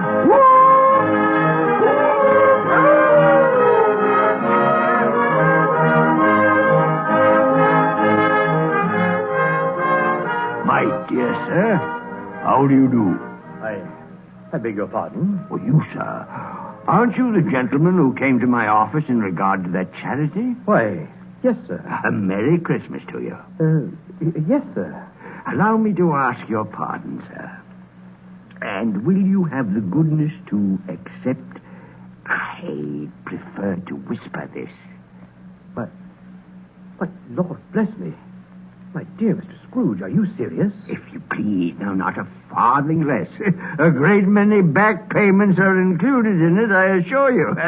Will you do me that favor? Oh, my dear sir, I don't know what to say to such munificence. No, don't say anything, please. Come and see me. Will you come and see me? I will indeed. Thank you. I'm much obliged to you. I thank you 50 times. Bless you. Merry Christmas.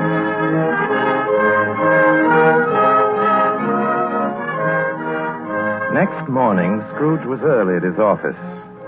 He went early for a reason. If he could only be there first and catch Bob Cratchit coming late.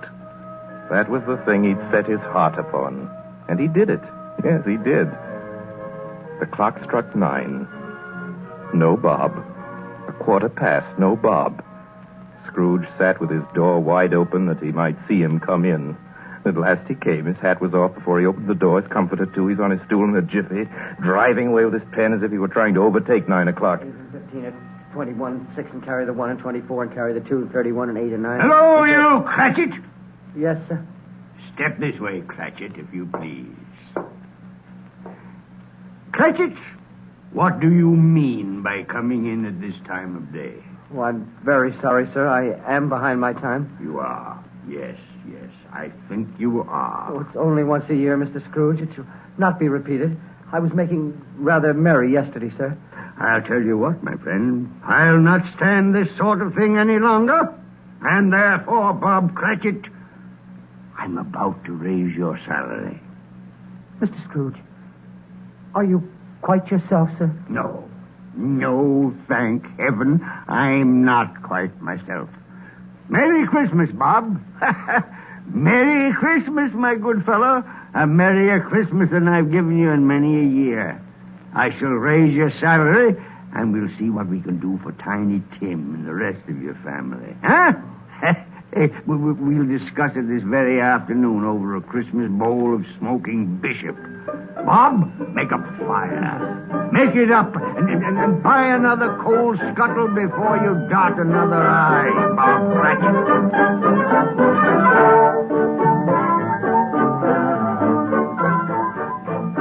Scrooge was better than his word. He did it all, and infinitely more. To Tiny Tim, who did not die, he was a second father. He became as good a friend, as good a master, and as good a man as the good old city knew or any other good old city, town, or borough in the good old world. Some people laughed to see the alteration in him, but he let them laugh, and little heeded them. His own heart laughed. That was quite enough for him.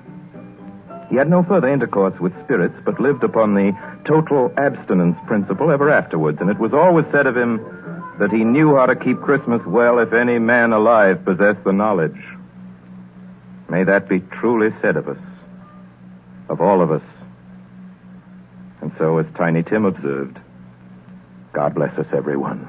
Joy to the world, the Lord is come. Let earth receive her King. Let every heart prepare his room. And heaven take her name, and earth take her name, and heaven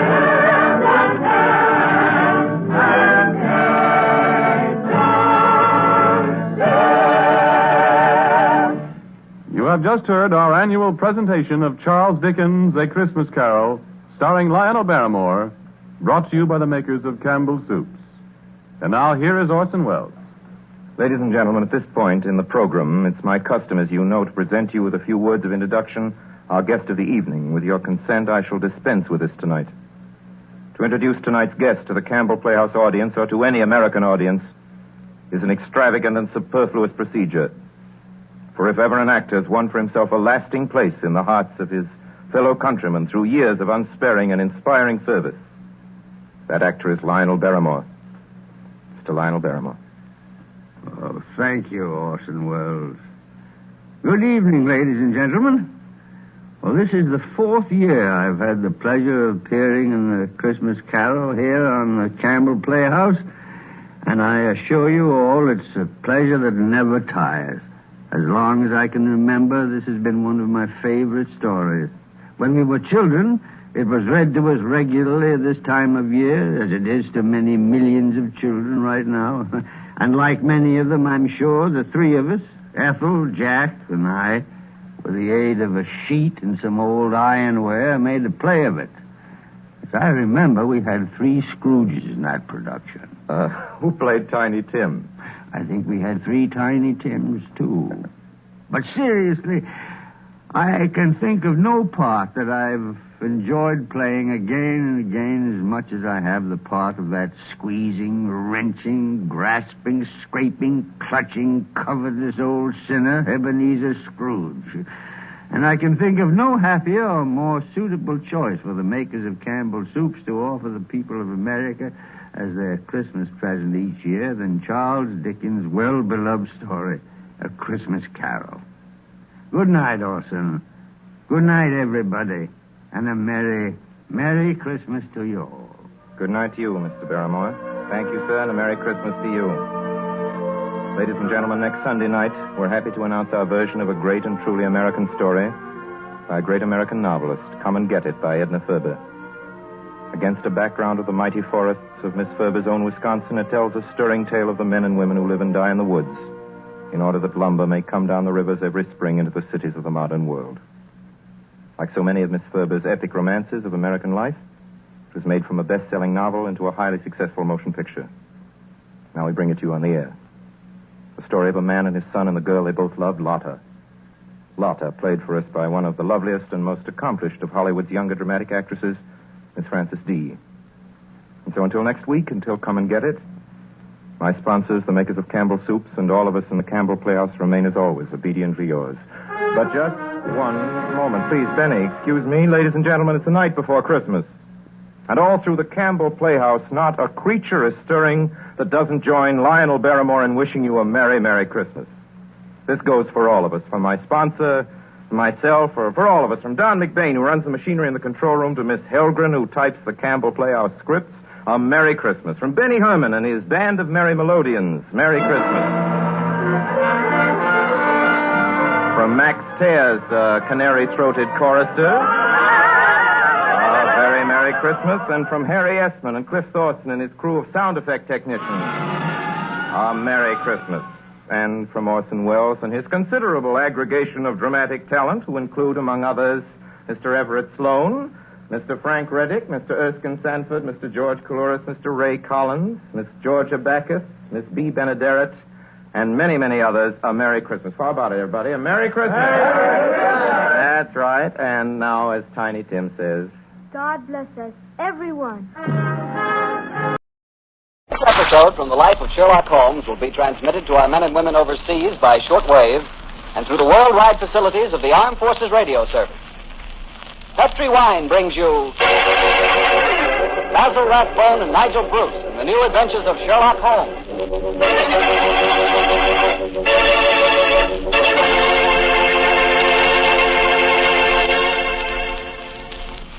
The Petri family, the family that took time to bring you good wine, invite you to listen to Dr. Watson tell us another exciting adventure he shared with his old friend, that master detective, Sherlock Holmes.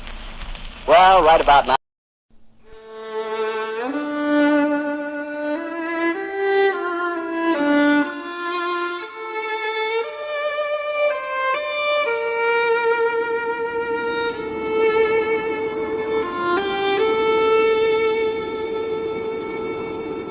It was the 4th of February in the year 1875, and the snow lay deep in the gorges of the Gilmerton Mountains. The evening train, which connects the long line of coal mining and ironworking settlements, was slowly groaning its way from Stagville on the plain to Vermissa at the head of the Vermissa Valley, Pennsylvania.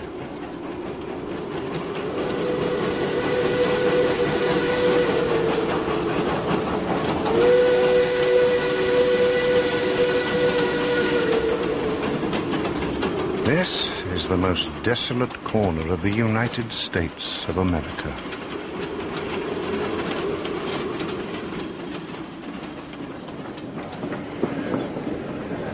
Hobson's Patch, next stop. The oil lamps in the leading passenger car shone down on some 20 or 30 people. At least a dozen, by their grimed faces and safety lanterns, proclaimed themselves as miners. The rest were women of the laboring class, local shopkeepers, two burly individuals in police uniform, and a young man, fresh-faced, large-eyed, and smiling. A young man clearly of a sociable and possibly a simple disposition. Pardon me, friend. You speaking to me? Did he say it was Vermissa next? No. I haven't missed it, have I? Vermissa. You haven't missed it. Ah, good. I thought I might have. It's a dark night. What did you say? It's a dark night. And dark nights are unpleasant. Yes, for strangers to travel.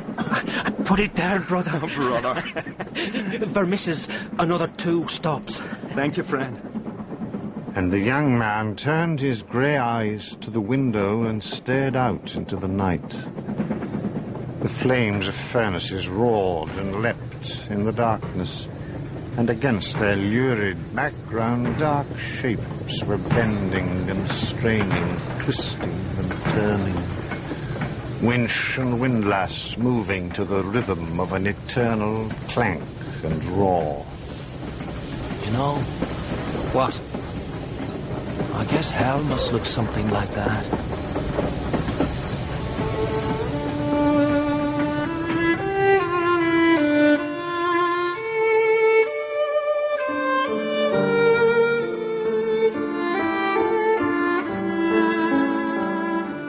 The Valley of Fear by Sir Arthur Conan Doyle, with Clive Medicine as Sherlock Holmes and Michael Williams as Dr. John Watson, Ian Glenn as John McMurdo, and Ronald Pickup as the narrator.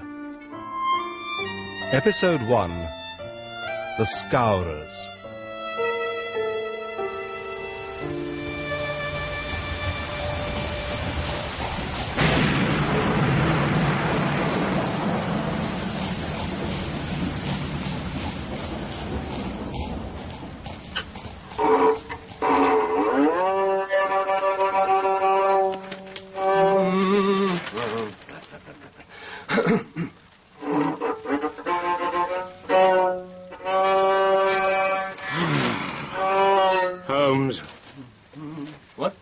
Can't you find something else to occupy your mind? Huh? If I could, you think I'd be doing this? Very probably, yes. Isn't there anything in the post? Haven't looked. Why on earth not? Because there's no point. Why should today be any different from yesterday or the day before or the day before that? Ah, it's very logical. Look at the damn post.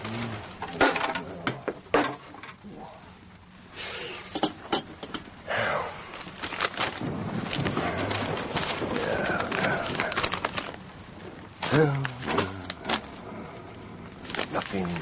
No. Ah.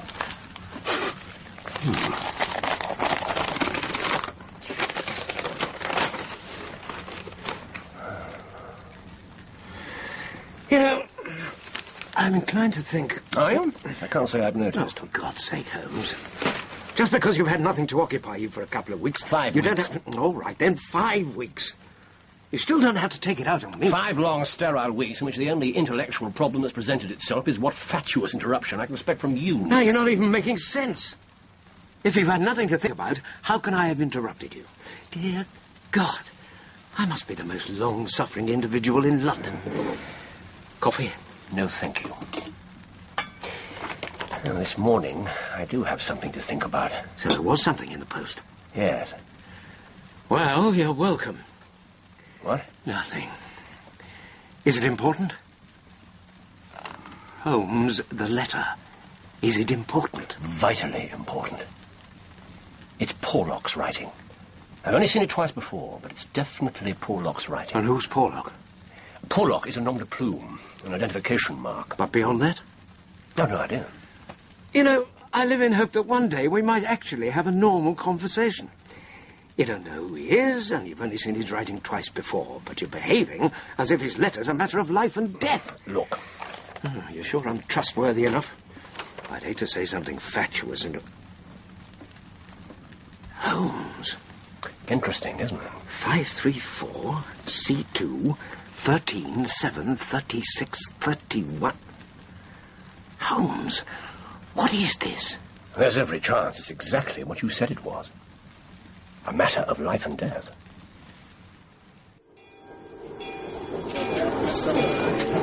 You didn't tell me this was your stop too, brother. Wait.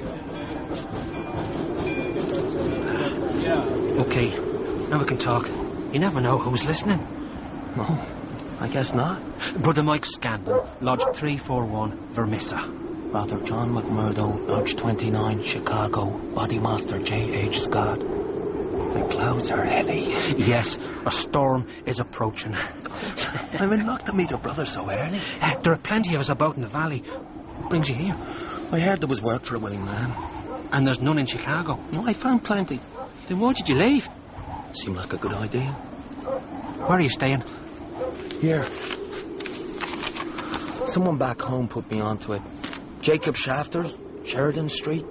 You know it. I know it. You'll find precious few brothers staying there. But I dare say it'll do you for now. I'll walk with you. What's he like? This Jacob Shafter. He's as honest a man as you'll find in this town. Then lead on, brother. This way. They turned their faces into the freezing wind and walked together through the rutted paste of muddy snow that formed the main street of Vermissa. In the long and gloomy valley there had at least been a certain grandeur, but the town showed nothing but a dead level of mean ugliness and squalor. Porlock isn't important in himself.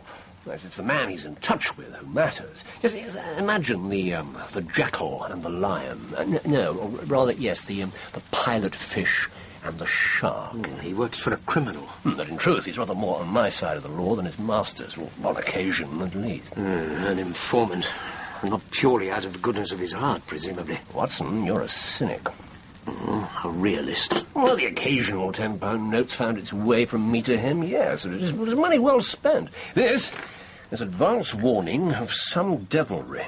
A string of numbers. And one letter. And 3 words. Douglas, Burlston, Burlston. What do you make of it? 534 C2 13 7 36 31 17 21 Douglas. Words on the page of a book. You think so? No doubt about it. It's Porlock's usual method. Why are some words written out? Because he couldn't find them in print. Exactly. So, which book? I don't know. But without a title, we can't do a thing. Watson, you have an unerring ability to keep us flat-footed on the ground. This here's old man Shafter's place. Thanks. Well, I guess I'll be seeing you at the lodge. Count on it. Regular meeting's Friday. There's a hall behind the Union Saloon on Main Street. 9 o'clock. Right. But if you know what's good for you, you report to the bodymaster as soon as you can. Boss McGinty's the man. Councillor Jack McGinty. It's him who owns the saloon. What's he like? You never heard of Boss McGinty? How could I? I'm a stranger in these parts. I thought his name was known clear across the country. It's been in the papers often enough. In the papers? What for? Good God, man, what's the matter with you? Because of the Scourers. What are the Scourers? Are you joking with me, friend? Why would I be doing such a thing? You really don't know about the Scourers? Never heard the name before. Well, you'll find out soon enough. Now listen, you take my advice. Report in as soon as you can. I guess I'll settle in here first. If you say so. Excuse me. Good night, Brother Scanlon. Good health to you, Brother McMurdo. You forget your key again. Honest, you lose your head. Oh, I'm sorry. Oh, please, miss. Don't be apologising. That's as pleasing a shade of red as ever I've seen. I thought you were my father. No, that I'm not. No.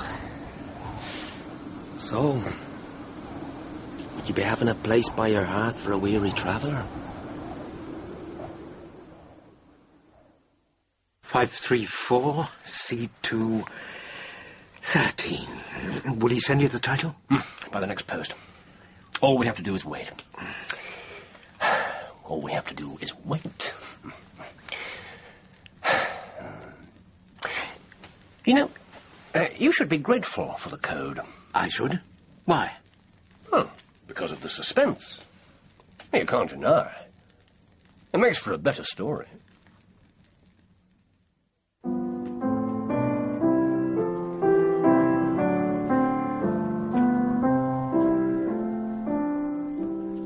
And if you come when all the flowers are dying, and I am dead, as dead I well may be, you'll come and find the place where I am lying, and kneel and say an Ave there for me.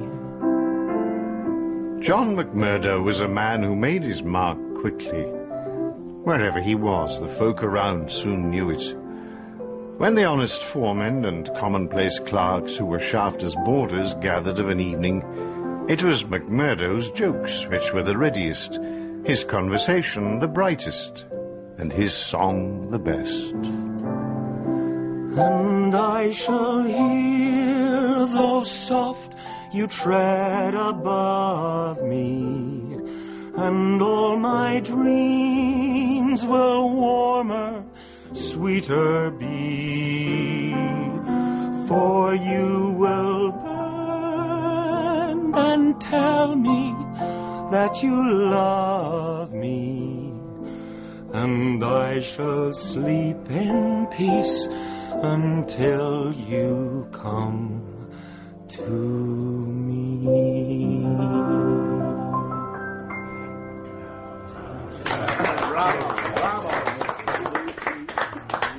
Thank you, Miss Shafter. That was as fine a bit of piano playing as I've heard. Oh, Mr. McMurdo, that was so lovely. Wasn't that lovely, Father? You sing like a bird, my friend. Not like the birds in Ireland, sir. In the old country, the angels themselves fly down when the birds are singing to take lessons. And sure, the hills are so fair and the lakes are so blue that they think they're still in heaven. You make it sound so beautiful. Why did you ever leave to go roving? Ah, no, that's a tale for another day. A story of wonder and wistfulness, so it is. Promise you'll tell it to me sometime. Would you really like to hear it? You wouldn't be fooling with me. Oh, no. I wouldn't be fooling. Miss Shafter, one day you'll know everything there is to know about me. I give you my word. Was it because of a woman? What was that now? That you went adventuring. Did you leave behind a wife in County Monaghan? A wife? No, I've no wife. Sure, I've never found the right Colleen. Not until now, that is. No, don't say that. What? You mustn't. There's someone else. What do I care about that? I love you, Etty. But you've not been here a week. You can't be serious. Yes, I can. Oh, God, I don't know. John, I want to believe you. But I can't. I mustn't. Etty, why are you so scared? You mustn't ask me. She's right to be scared. Mr. Shafter? And you should be scared, too. Damn! What does he say? It's too dangerous. He suspects me. Burn the code message, Porlock. Damn that man. Oh, how can he be so careless? For God's sake, he might be in terrible danger. Where's that first letter? Oh, you threw it on the table here. Shall I burn it for you? No! But it's what he wants you to do. I don't care. This is too important to drop. But it's useless. We can't decode it. Can't we? My Etty's already pledged to Ted Baldwin. Who the devil's Ted Baldwin? He's one of the scourers. The scourers again. It seems to me in this town it's scourers here and scourers there, and always in a whisper. Who are these people? They're a murder society. What? And when they don't murder, they maim and destroy. They make good men pay them for protection, and they arrange for accidents if the money's not there, regular as clockwork. Everyone knows it. Everyone knows it? Then why haven't they been brought to justice? No one dares to speak against them. Well, I've never heard of these scourers. They also call themselves the Ancient Order of Freemen. The scourers are the freemen? So? You've heard of them, at least. Heard of them? Sure. I'm a member myself. You? But why shouldn't I be? The Ancient Order stands for charity and good fellowship. In some places, maybe. Not here. Show me your proof. There's no proof. Someone to see you, McMurdo. Who is it? It's me, McMurdo. Mike Scanlon. I'll be right there. Mr. Shafter, it's me brothers you're after insulting.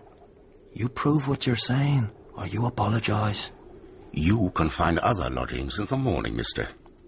And keep away from my daughter. Well, go and talk to your scourer friend.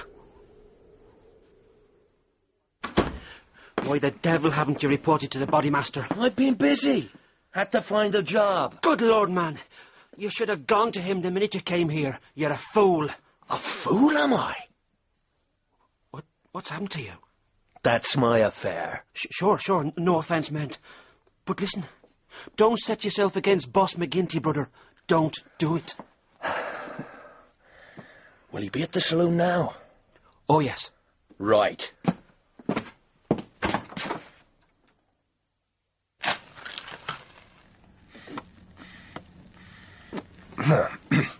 And the reference is to a book. That's our point of departure. Pretty vague one. Perhaps there are points which have escaped your Machiavellian intellect. Perhaps there are limits to my patience. If there were, I would have driven you to them years ago. A book. What clues do we have? None. No, it's not quite as bad as that. Now look here. Now, how does it begin? 534, C2, 1310. But the 534 is larger than the other numbers. Yes, obviously. No. Written larger. Oh, I see. Yes, it is. Yes, it is, because 534 is the page number. Holmes, if you know all the answers, why are we playing this? I don't know all the answers. I merely know how the code works, and this is no game. All right, 534. So, our book's become a large book. C2. Chapter 2? No, hardly. For one thing, if we have the page, the chapter number's immaterial. And for another, if page 534 only finds us in the second chapter... Then the first must have been pretty intolerable. Column 2. Brilliant, Watson. You're scintillating this morning. A large book printed in double columns. Now, this man, Porlock, he wouldn't have used just any book. For the code to work, it had to be a book that you could lay your hands on. Yes, he has a copy, and he expected me to have one too. In short, it's a very common book. The Bible? Now, too many different editions. Now, Porlock knew for certain that his page 534 would agree exactly with my page 534. Bradshaw's railway timetables. Now, Bradshaw's vocabulary is nervous and tense, but somewhat limited. No, not really suitable. Dictionary? No, there's too many different ones. And what's left? An almanac. Whitaker's Almanac. Excellent, Watson.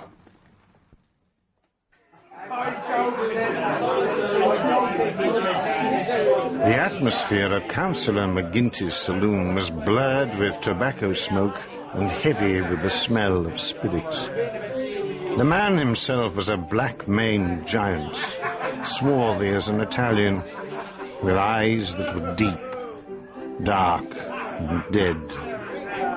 Well, young man, I can't call your face to mind. I'm new here, Mr. McGinty.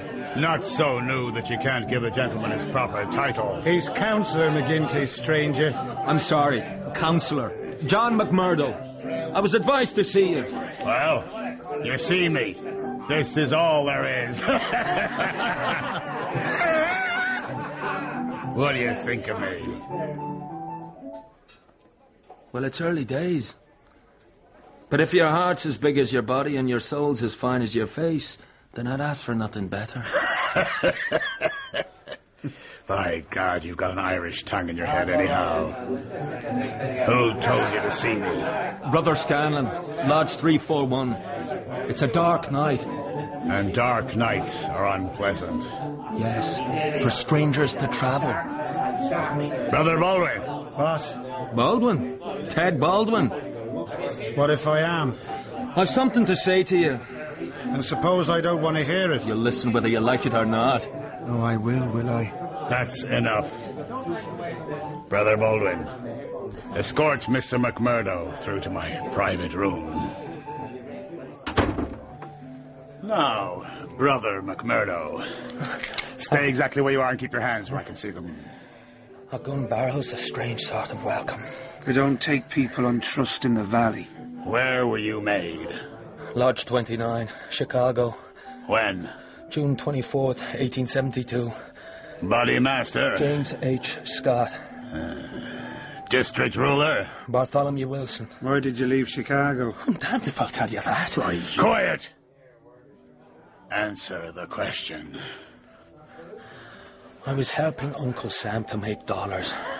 That's your great secret? You're a coiner? I was a coiner. Then I moved up some. I killed a man. You're all talk. You don't have the guts. Why did you kill him? He threatened to squeal on me to the cops. And so you killed him. Why'd you come here? Because I read in the papers you weren't too particular in these parts. Yeah, so you claim to be a murderer, and you came to my town because you thought you'd be welcome. Mm-hmm. That's about the size of it.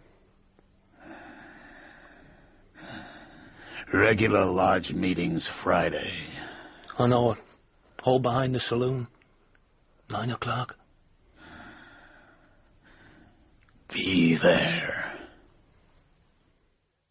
Whitaker's Almanac. Right.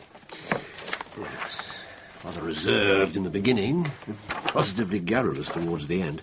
Page 534. Column 2. Column 2, the trade and resources of British India. The first number's 13. 13. Maratha. Not a very auspicious beginning. 7. Government. At least that makes sense. Doesn't seem particularly relevant, though. What's next? 36. 36. Well, what does the Maratha government do? Homes? The next word is pig's bristles. John! John! Wait! Oh, Eddie. What are you doing up at this hour? Where's your father? Still asleep. I had to see you before you went. He's forbidden me to talk to you. I know. Where will you go? I've got a room at another house. Widow McNamara's. Some friends arranged it. I know the place. John, I'll try to see you there. Etty. Ted Baldwin. Father shouldn't have told you. I'm not scared of a man like Baldwin. Well, you should be. Oh, John, why couldn't you have come here sooner? And if I had, suppose I'd been first. I wish to God you had been. Even though I'm a freeman too. But not like them. You could never be like them. You don't know what they're like. Oh, my love. I know more than you think. Maratha government pig's bristles. I suppose it couldn't be a code within a code. Not exactly Porlock style, I'm afraid. I'm sure we had it. Shall I try Bradshaw? Yes. Why not? No. We were right. But it doesn't make sense. Because we're too up to date. What's the date today? January the 7th. We're before our time, and we suffer the usual penalties. Oh, where is it? Where's what? It's the 7th of January, and we very properly laid in the new almanac. But Paul probably used the old one. Exactly. Ah. The coal scuttle? Yes. Now, let's start again. The minstrel fell, but the foreman's chain could not bring that proud soul under. The harp he loved ne'er spoke again, for he tore its chords asunder, and said, no change shall sully thee, thou soul of love and bravery. Thy songs were made for the pure and free, they shall never sound in slavery.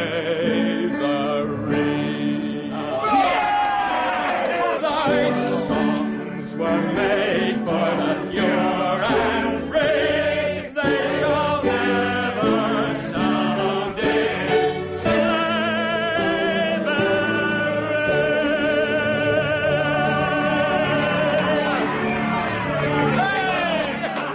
Well, you wet your whistle with me, brother. Take my advice, man. Set yourself up for the meeting tonight. I'll put your money away, brother. Councillor, another round for my good friends here. Throwing your money around, are you, McMurdo? I'd buy you a drink, Brother Baldwin, but sure, my pocket's suddenly empty. I've been down to Jacob Shafter's. I've had words with his daughter. Well, have you now? And what did she tell you? Are you two fighting over some woman? I say, my claim has priority. And I say she should be free to choose between us. Free to choose? And what does the bodymaster say? No brother can lay a claim over another. The woman's free to choose. And that's your ruling, is it? It is. That's an end of it. Oh, no, it's not. What did you say? You're not bodymaster for life, Jack McGinty. And by God, the next time it comes to a vote... I don't believe I appreciate being talked to in that fashion, Brother Baldwin. Maybe you think if I was voted down, then you'd find yourself in my shoes. Is that what you think? And maybe you're right. But so long as I'm the chief, I'll have no man lift his voice against me or my rulings. Do you understand me? I understand. Can a body get through to the bar in this house? Never let it be said an officer of the law couldn't get a drink in my saloon. Make way there, lads. Thank you, Counselor. Whiskey straight. You'll be the new captain. Captain Marvin. I'll be looking to you, Counselor, and all of you other good citizens to help me uphold the law in this town. We've got our own police in Vermissa. We don't need any imported goods. Especially not the paid tools of the mine owners. Well. John McMurdo. You know me, copper? Oh, I know a Chicago killer when I see one. I was on the force there before I came to this damn coal bunker. We couldn't make anything stick back then. Perhaps I'll be luckier here. Now, page 534. Yes. Second column, word 13. There. Much more promising. 7. There is. 36. What does it say? There is danger.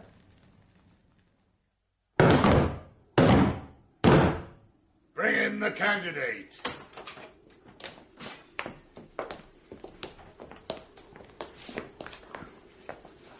Unbind his hands.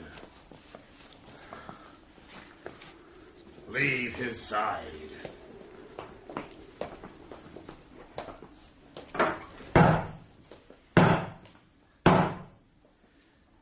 John McMurdo, are you already a member of the Ancient Order of Freemen? I am. Your lodge? Lodge 29, Chicago. Dark nights are unpleasant. Yes, for strangers to travel. The clouds are heavy. Yes, a storm is approaching. Are the brethren satisfied? Aye! Brother McMurdo, we know by sign and countersign that you are indeed one of us. But in this county, and in other counties of these parts, we have certain rights and duties of our own. Are you ready to be tested? I am. Are you of stout heart? I am of stout heart. Can you bear pain? As well as any man. Test him.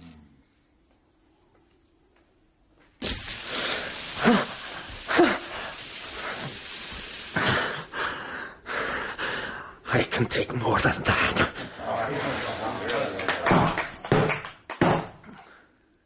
Remove the hood.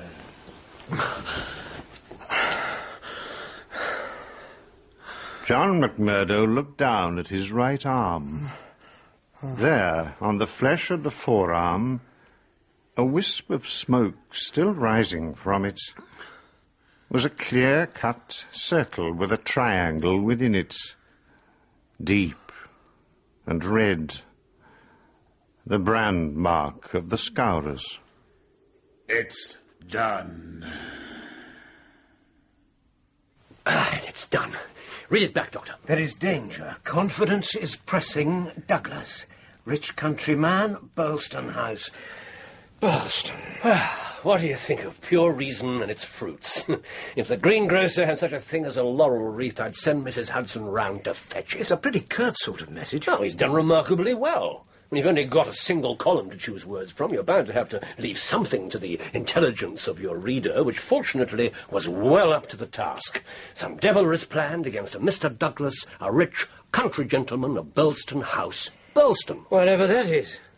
Confidence is pressing. Oh, really, Watson, you're supposed to have a way with words. Porlock's confident that the danger's pressing. Confidence was the best he could do. Well, can we find this Douglas and save him? Of course we can. Hello, a visitor. A client? Oh, that ring had an unmistakable touch to it. That's all right, Mrs. Hudson. The gentleman knows the way. Who is it? You're an early bird, Mr. Mack. Ah. I wish you luck with your worm. Come in, come in. Good morning to you, Mr. Holmes. Doctor. Inspector MacDonald. Yeah, this means there's some mischief afoot. Oh, now if you'd said hope instead of fear, it'd be nearer the truth, I'm thinking. Cigarette, Inspector? No, I won't smoke, thank you. I must be pushing on my way. The early hours of a case are the precious ones, as you both know full well. But... Mr. Mac, what's wrong? This note. Man, this is witchcraft. Hardly that. Mr. Holmes, where did you get this? Why? What's amiss with it? Amiss with it? Douglas at Burleston House? You know him? Well, I'd hardly say I know him, Doctor. Jack Douglas. He bought the manor house in Burleston in Sussex some 10 years back. An American gentleman. Brother John McMurdo, in the name of Lodge 341, Vermissa Valley, I welcome you to its privileges and debates. Do you stand by your oaths of fidelity and secrecy? I do so stand. Well, we must get a warning to him. He's in danger. I'm sorry, Mr. Holmes, we can't do that. Why not, man? And do you accept the penalty for disloyalty and disobedience? I do. If I should break my vow to my brothers, may I be hunted down across this country or any other and put to a most deserving and inevitable death. Why not? Because he was horribly murdered late last night. That's why not. So it is sworn. Aye! I want to know exactly how you came by this note. Well, actually, Watson wrote it. To your dictation, Holmes. True enough. We decoded it, Mr. Mac. Here's the original. Ah, a secret code, is it? Well, it seems to me I can have the case cleared up in no time. All I have to do is lay my hands on the man who sent you this. And how do you propose to do that? I was rather assuming you'd tell me. I have no idea who he is or how to contact him. I thought you sent him money. On occasion. Posted to Camberwell Post Office. And you've never troubled to see who called for the letters? When he first got in touch with me, I gave him my word that I wouldn't try to trace him. You give your word to a criminal? It wasn't the first time, and it won't be the last. Oh, Mr. But this Holmes. is all beside the point. It's the man behind Porlock you should be after. The man behind him? The man responsible for your murder. Well, who is he? His name is Moriarty. Ah. I've never heard of him. Maybe not, Doctor, but I have. Ah, so he's known to the police. Oh, aye, he's known right enough. Professor James Moriarty is one of the most respected academics in the country. He has honorary doctorates from Oxford and Cambridge. He writes books that no one else in the world can understand, and he lectures in mathematics. A perfect cover. Oh, Mr. Holmes, I really don't want to go through all this again. Moriarty is behind this murder.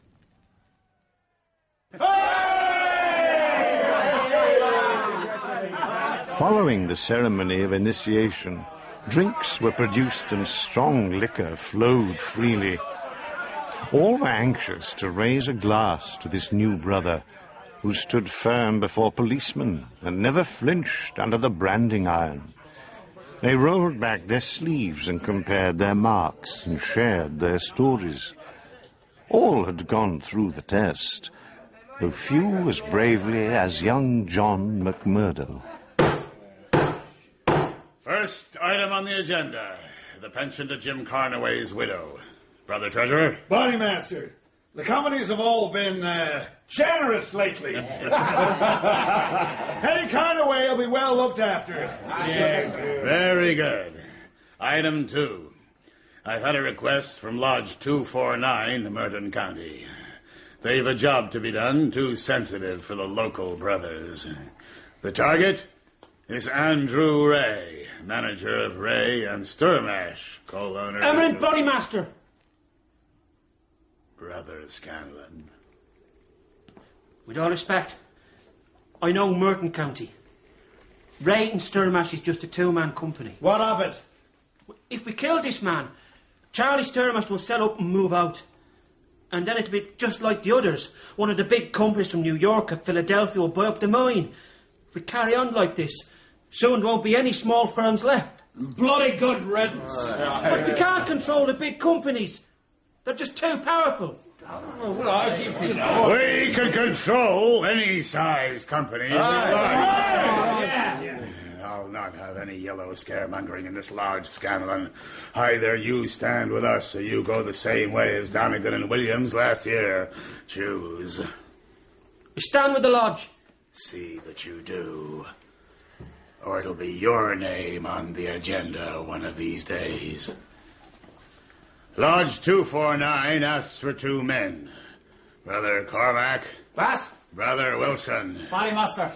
If you need another man, I take it as an honour to be chosen. They asked for 2, McMurdo. 2 is what they'll get. Item 3. There's one man in this town that wants trimming up. James Stanger, editor of the Herald. Have you read this, brothers? Reign of Terror in the Coal and Iron District. A criminal organization in our midst. Kill him! It's what he deserves. But there'd be more trouble than we need just now. I want him warned, not killed. Brother Baldwin. Boss. You can fix it. My pleasure. I'll take 3 men. Mansell, O'Brien, Willoughby. And McMurdo. McMurdo? That's my ruling.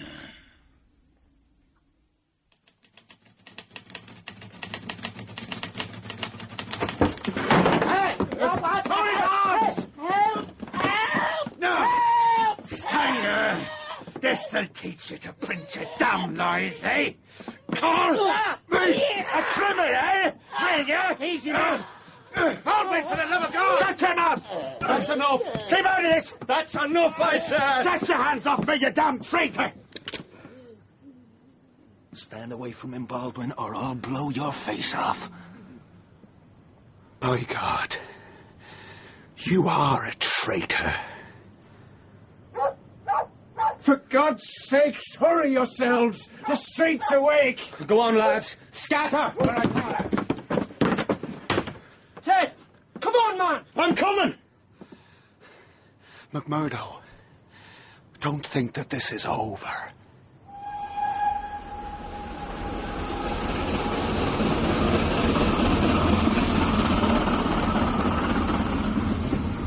Now, Inspector, give us the facts. Mr. Jack Douglas was found dead just before midnight last night. Extensive injuries to the head. No arrest has been made. Those are the main points from the official report. What about the unofficial report? Now, what makes you think there is one? Oh, come on, Mr. Mack. Takes a lot more than that to bring you round to Baker Street. Aye, Doctor. You're quite right. Here you are, gentlemen. A private note from the local man, White Mason. Very reliable. Mr. Holmes. Mac, don't waste a second. Extraordinary features, perplexing details. Bring Mr. Holmes and Dr. Watson if you can. This case is a snorter. Councillor McGinty, this is an honour. I'm not usually much of a visitor, but I thought I'd stretch a point. I hear you pulled a gun on Brother Baldwin last night. I did, and I'd do it again. Where I come from, the orders of a bodymaster are to be obeyed without question. Baldwin was set to murder the man. He called you a damn traitor. And at any other time, I'd have killed him for it. But it was more important to get the men away and protect the lodge. You did the right thing. I'm grateful. Freeze the pair of you! What's the meaning of this, Marvin? I thought you'd be getting into trouble, Mr. Crooked McMurdo. You're coming with us. What am I being accused of? This man is a friend of mine. I'll answer for his conduct. Is that so? Well, Mr. McGinty, you may have to answer for your own conduct one of these days. Give me a pistol, McMurdo. There. But I'll ask you again, Captain. What is it you think I've done? You were involved in the beating of old Stanger at the Herald office last night. Drop this now, Marvin. Save yourself a deal of trouble. What's that supposed to mean? This man was with me in my saloon last night. We played poker till first light. And I can bring a dozen witnesses to prove it. Not guilty.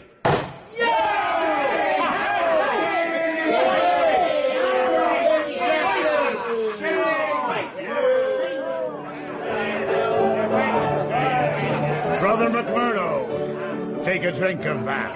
Thanks. Tapolkar! That's a fine drop of whiskey. My own stock. I'm honored. My thanks to you, Body Master. The lodge protects its own. It was a lucky thing old Stanger didn't get a better look at us. He shouldn't have got any sort of look. Baldwin should have doused the lamp first thing. He's getting careless. You sure that's all he is? You sure he didn't want us to be seen? Some of us, at least. Careful, McMurdo. It's not your place to question a brother's loyalty. Counselor, if a brother calls me traitor, then I can return the favor. Is that what they say in Chicago? It's what I say. I do have some information on the murdered man. This Douglas was something of a local hero. Pulled a man out of a burning building when everyone else had given up. What's his household? Him and his wife. Just a few servants. And he's an American, you say? Well, that's what I'm told. Mrs. Douglas, too? No, she's a local lady. Quite the beauty, it seems. And a fair bit younger than her husband. Who discovered the body? A house guest, Mr. Cecil Barker. Do you know anything about him? Well, he's often there, apparently. A friend of Mr. Douglas? Or his wife? I see what you're thinking, Doctor, but it was Mr. Douglas he was close to. A friend from the old days, in the Californian goldfields, so they say.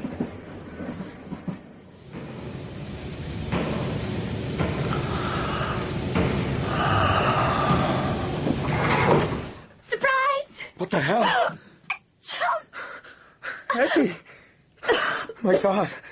Etty! For pity's sake, John. You shouldn't go sneaking up on a body like that. I wanted to see you. And I try and strangle you.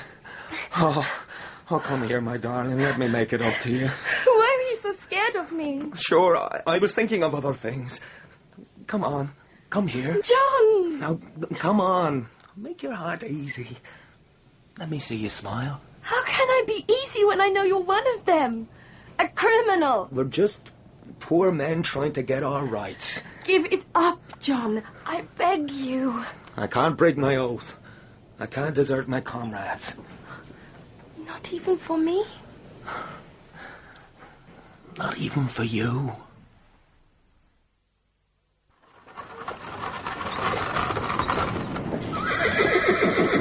Girlstone Manor, gentlemen. Thank you.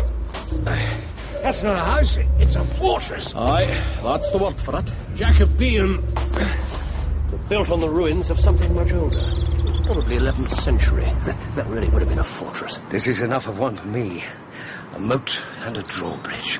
Wonderful. That drawbridge still works. See the oil on the chain? Not from here, no. Some of the winding gears, almost new. Interesting. This Mr. Douglas valued his security.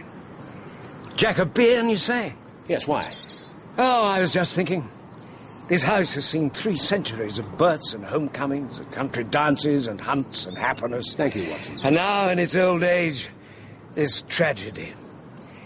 Mind you, it's a fit setting for a murder. Silent as a churchyard and dark as a tomb. Beautifully put. You'll probably double the circulation of the Strand magazine. Mr. MacDonald? Oh, wait, Mason.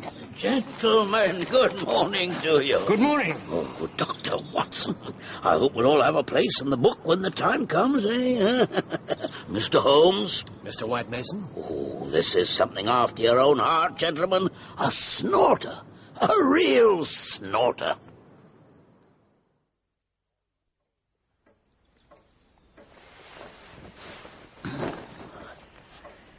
Dear God. He was found in exactly this position. Yes, sir, he was. We moved the gun, but that were all. Where exactly was the gun? Across his chest. Excuse me. Yes. It was a double-barrel shotgun. It was. One barrel wouldn't have been enough to destroy that much of the skull. You agree, Watson? Yes, I'm afraid I do. Yes. 2 barrels fired at very close range, full in the face. The angle of the shots is almost vertical. Powder burns on his dressing gown. Are you sure this was murder, Inspector?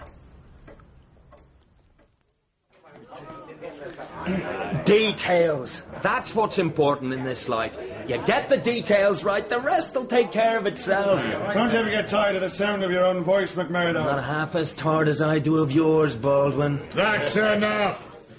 Brother Baldwin, get back to your beer. Brother McMurdo, a word. I'm beginning to have my doubts, Doctor. White Mason, I hope you've not brought us down here for nothing. I don't think so. Though it's true that everyone's first thought was for suicide. Mr. Barker, Ames the butler, the housekeeper. What about Mrs. Douglas? What was her reaction when she saw the body? She didn't. Mr. Barker managed to stop her before she could come in here. Indeed. You're about to tell us the evidence for murder. I want an end to this business between you and Baldwin. We're all at each other's throats just in a minute. That mess up with the Steve Bird job didn't help. Bird was warned. He must have been warned. Too many jobs have been going wrong lately. We might have a squealer. Not necessarily. That new captain's too sharp for his own good. Maybe. You want him taken care of? It's too risky. This is a war. There's always going to be risks. I didn't bring you in here for a lecture, McMurdo. Then why did you? There's a job for you. And for you alone. I'll not have this one fail. What's the job? Have a look at this. Was the window open like that when the body was found? Nothing's been touched, Mr. Holmes. We may not be Scotland Yard, but we know how to preserve a crime scene. Not being Scotland Yard's a distinct advantage. Mr. Holmes. Is that blood? Yes, a partial footprint, man's boot. It seemed to me that someone stepped on the sill as he climbed out the window. But aren't we directly above the moat? Yes, we are. What else is there? Well, Mr. Barker is adamant that the gun isn't from this house. The butler, too. May I see the weapon? I had to move it so the local doctor could examine the body. The barrels have been sawn off short. Never seen that before. Here. Yes, American practice makes it easier to conceal. The triggers have been wired together. Pull one and both cartridges fire. There's a maker's monogram. Oh, yes. P-E-N. Well, it means nothing to me, I'm afraid. Pennsylvania Small Arms Company, thank you. Now, what more? This was found on the body, neatly tucked into the cord of the dressing gown. Watson? Thank you. Plain white visiting card, rather cheap quality. 2 words written in ink. VV341.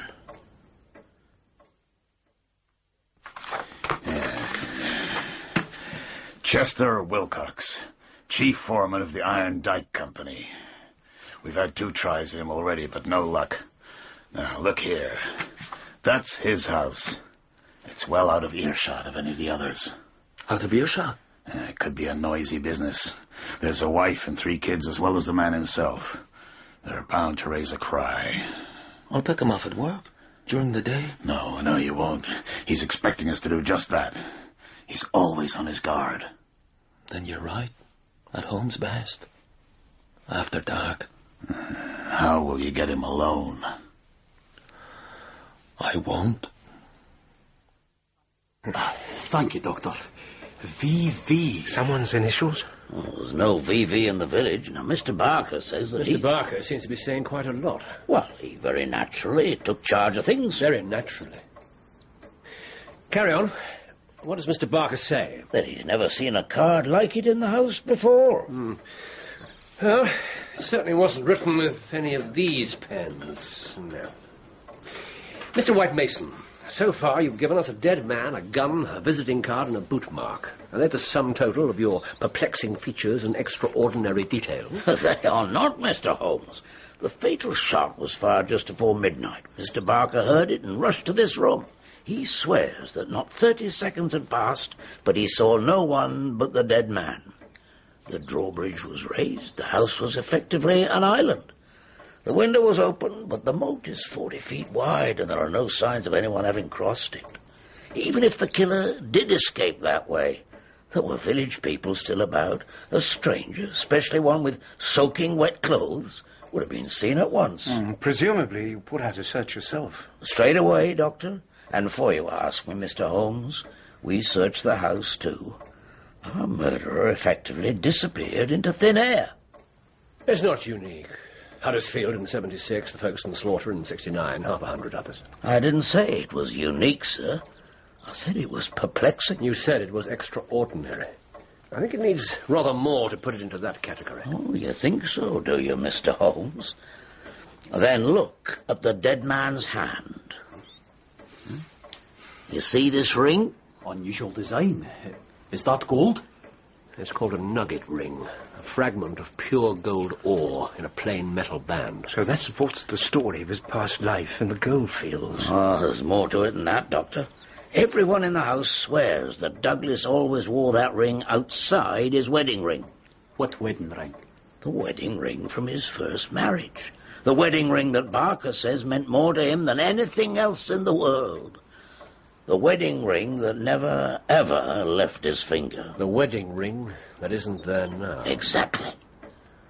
What we have here is a murderer who kills his victim, removes both his rings, carefully puts one of them back, leaves his calling card, and then vanishes into thin air. And does it all inside the space of 30 seconds. Now, tell me, Mr. Holmes, what manner of man can do that? What manner of man, indeed?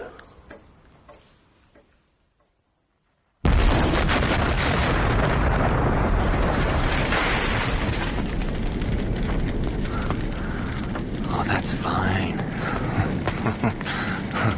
That's very fine.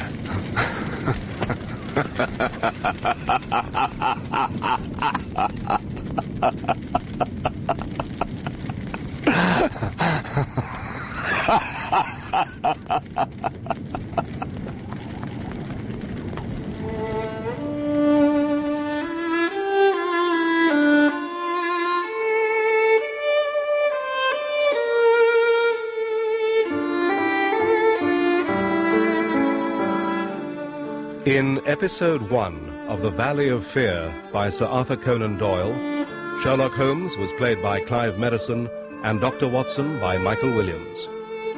John McMurdo, Ian Glenn. Inspector MacDonald, Mark Bonner. White Mason, Timothy Bateson. Jack McGinty, Constantine Gregory.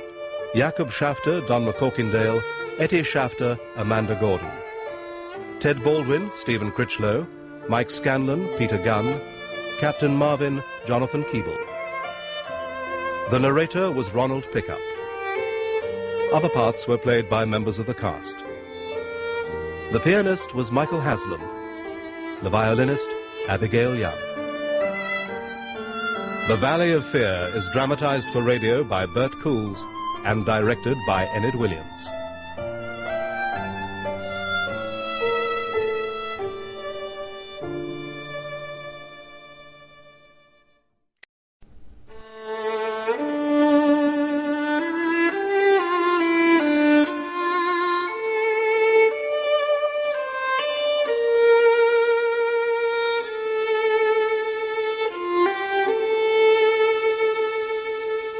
What we have here, gentlemen, is a murderer who kills his victim, removes both his rings, carefully puts one of them back, leaves his calling card, and then vanishes into thin air. And does it all inside the space of 30 seconds. Now tell me, Mr. Holmes, what manner of man can do that? What manner of man, indeed?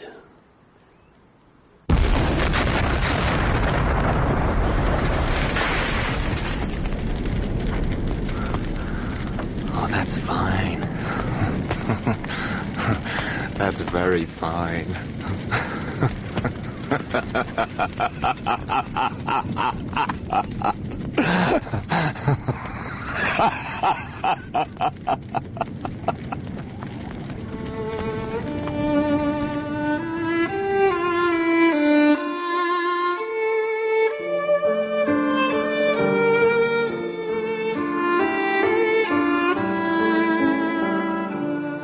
The Valley of Fear by Sir Arthur Conan Doyle, with Clive Merrison as Sherlock Holmes and Michael Williams as Dr. John Watson, Ian Glenn as John McMurdo, and Ronald Pickup as the narrator.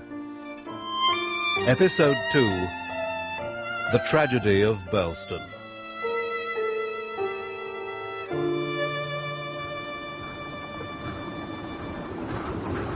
John! John! Hetty! John, is it true?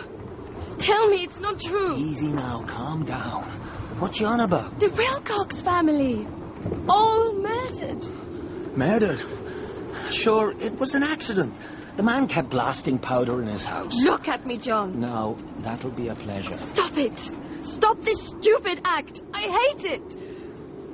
You'll have to trust me, Acushla. Trust you? How can I trust you? For all I know, you may have killed those people yourself. Will you keep your voice down?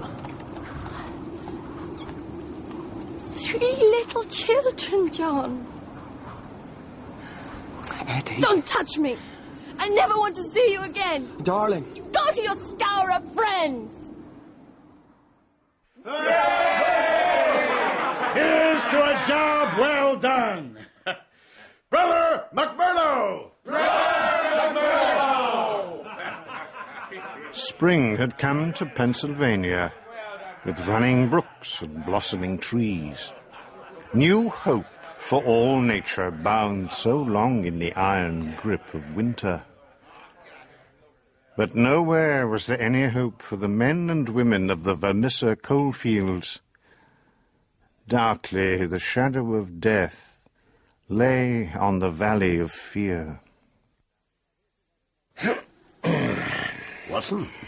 I don't think I can add anything to the local doctor's report. Both barrels full in the face. Death would have been immediate, thank God. What about the mark on his arm? Yes, you were right. This man's been branded like an animal. Impossible to tell how old the mark is, I'm afraid. Did he make any attempt to conceal it? Inspector? Why, it's not mentioned in the report. White Mason? Not particularly. At least, not according to Mr. Barker. Mr. Barker, yeah. Is there anything else, Doctor? No, not really. He seems to have been in good physical shape. Had he been depressed at all, nervous? I didn't ask. Depressed, Doctor? You're still thinking of suicide? We have to consider all the possibilities. It's unlikely, I grant you. I've never heard of a suicide like it. All those preparations must have been damnably cold-blooded. It's not entirely unheard of. No, I can't accept it. He was killed by a stranger who entered the house after dark. An American. Man, you're travelling too fast. That's an American gun, sawn off in the American manner. That's not what I mean. I've heard no evidence that there was a stranger here at all. The open window, blood on the sill, the queer visiting card. The muddy boot mark behind the curtain. I didn't see that. It's very faint, but quite definite. Well, reinforces my theory. I'm obliged to you, Mr. Holmes. There's nothing there that couldn't have been arranged by someone inside the house. Mr. Douglas was an American. Mr. Barker lived in America. You don't need to import someone from outside to account for American doings. Excuse me, Inspector. What is it, lad? We've found something, sir. Outside. It's a Rudge Whitworth. Well, it's common enough bicycle. It's well ridden. It's been used for a considerable journey very recently. The mud streaks and splashes were all made within a few hours of each other. What's the nearest large town? Tunbridge Wells. I suppose there's no doubt that this is how the killer got here. Oh, it's too near the house to have been dumped casually.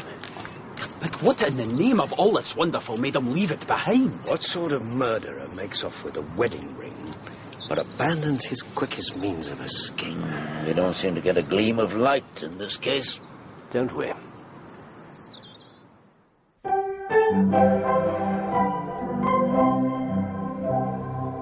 I'm very lonely now, Mary, for the poor make no new friends. But oh, they love the better still, the few our Father sends. And you were all I had, Mary, my blessing and my pride. There's nothing else to care for now, since my poor Mary died. I'm bidding you a long farewell, my Mary kind and true, but I'll not forget you, darling, in the land I'm going to. They say there's bread and work for all, and the sun shines always there, but I'll not forget old Ireland were it 50 times as fair. Were it 50 times as fair.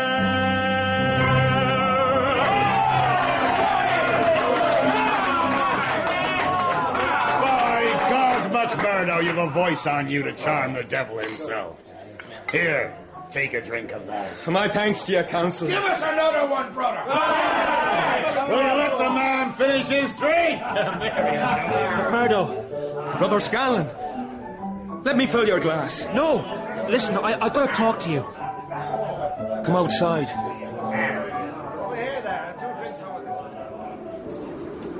I hope this is worth taking me away from my drink for, brother. I've had a letter from back east. I left good friends behind when I came out here. Here, see for yourself. Why didn't you take this to the boss? After the last time, it'd be all up with me. But you can do something about it. You've got to, or we're all dead men.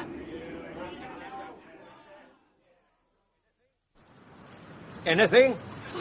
Nothing. It's a stone ledge. It wouldn't hold footmarks for long. Well, we're directly opposite the study. If he had crossed the moat, this is the obvious place to climb out. Yes. Is the drawbridge raised every night? 6 o'clock, without fail. And Mr. Douglas himself checked all the ground floor windows last thing. The man was afraid of something. Deathly afraid. And with good reason. Shall we set up the interviews now?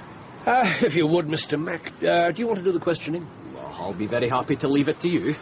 It's always a pleasure to learn from an expert. Indeed it is. Thank you.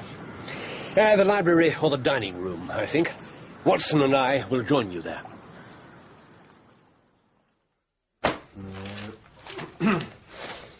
I thought you finished in here. Not quite. What do you make of it? Oh, I think we can discount suicide. I know there have been cases. Yes, but this isn't one of them. Kill yourself with a double-barreled shotgun and the recoil throws the weapon away from the body. It certainly doesn't leave it neatly lying on the chest. I'll take your word for it. Yes. Well, what do you think of this? Yeah, a dumbbell. Douglas was a fit man. He liked to exercise. Why is it significant? Because I can only find one. Only one? But you have to use them in pairs. Douglas certainly did. I'm quite sure. There'd be unilateral development. Maybe even curvature of the spine. No, he definitely used two. Interesting.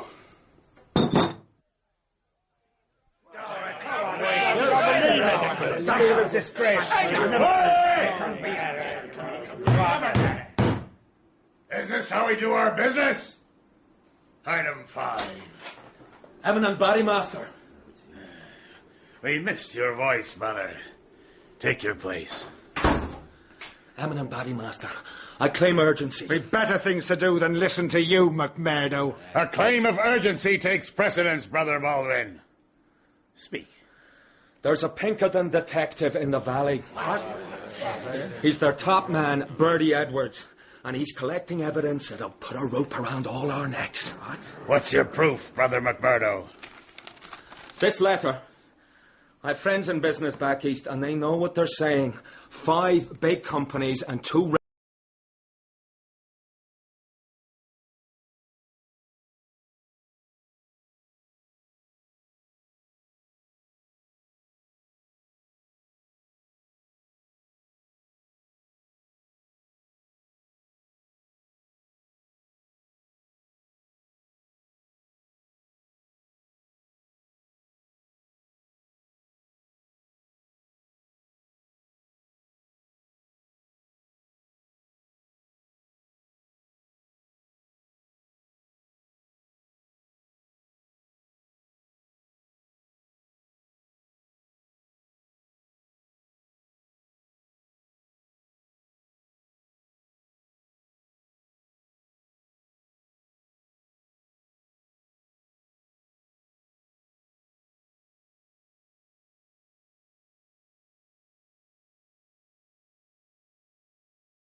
around the farmhouse grew smaller, tighter, closer.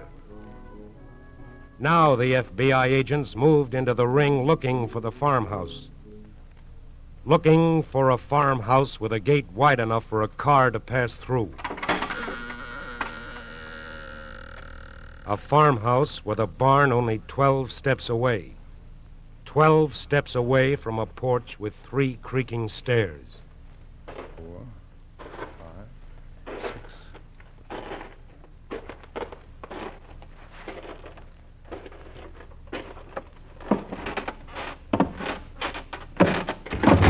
What do you want? Oh, I'm sorry. I didn't know there was anyone home. Well, you can see I'm home, can't you? Yes. What do you want?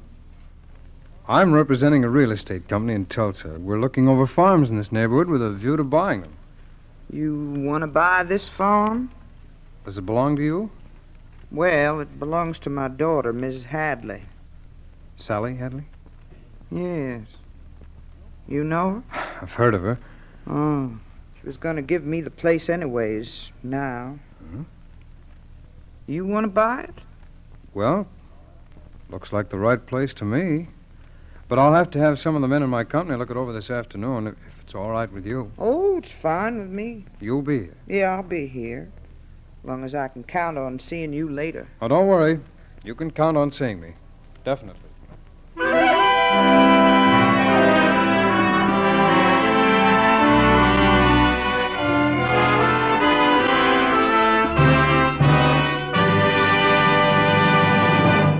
We momentarily close the Federal Bureau of Investigation file of the case of Shotgun Hadley.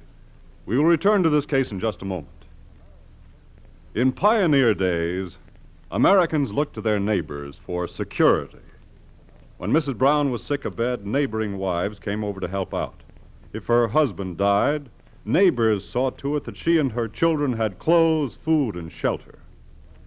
But as the nation grew in population, as life became more complex, this neighborly security was no longer sufficient. To take its place, in the year 1859, a group of Americans founded the Equitable Life Assurance Society of the United States. Today it has grown into a strong mutual organization in which each member enjoys the advantages of association with 3,200,000 good neighbors who have pooled their dollars to protect each other. The equitable management then puts these dollars to work in ways that benefit the entire nation. Equitable funds encourage home ownership. They lend the farmer a helping hand. They finance great industries on which our prosperity depends. So is it not right and proper to speak of life insurance funds as one of democracy's greatest assets? By serving its members, the Equitable serves America. And now, back to the file on Shotgun Hadley, Kidnapper. Small things, but enough for the FBI special agents to move swiftly on the trail of the kidnappers. The parents of Sally Hadley were arrested and jailed. Throughout the nation, the FBI sent a list of the serial numbers on the ransom money, sent a description of the kidnapper, sent the call, "Find Shotgun Hadley." To the FBI, Frank Hadley was another criminal who had to be caught. To the nation, he was public enemy number 1. To his wife, with whom he shared a hotel suite in St. Louis, Shotgun Hadley was a frightened fool. We don't have to get out of here. Now sit down and cool off, darling. Sally, they've got the serial numbers of this dough. Shall I mix you another drink, too? They've picked up some of the bills already. Frank, will you sit down and relax? Sure. Sit down and wait for them to clap us in jail along with your mother and father. They're not going to put us in jail because they're not going to catch us. They will if we don't get on the move. We'll move. But there's something we've got to do first. What? Sit down. What for? Go on. Oh. That's it, darling. Now, you're going to write a letter. A letter? Mm-hmm. Here's a pen and paper. Just write what I tell you. Who's it to? Just write what I tell you. Dear Mr. Hoover. What? Are you... Go on. Dear Mr. Hoover, while you and your men are knocking yourselves out, Sally, No, what are change that to wearing yourselves out. I am living on the fat of the land. Go on, darling. Wait a minute. What's the rest of this going to say? Oh, it's going to say that he'll never catch you because you're too good for him. What?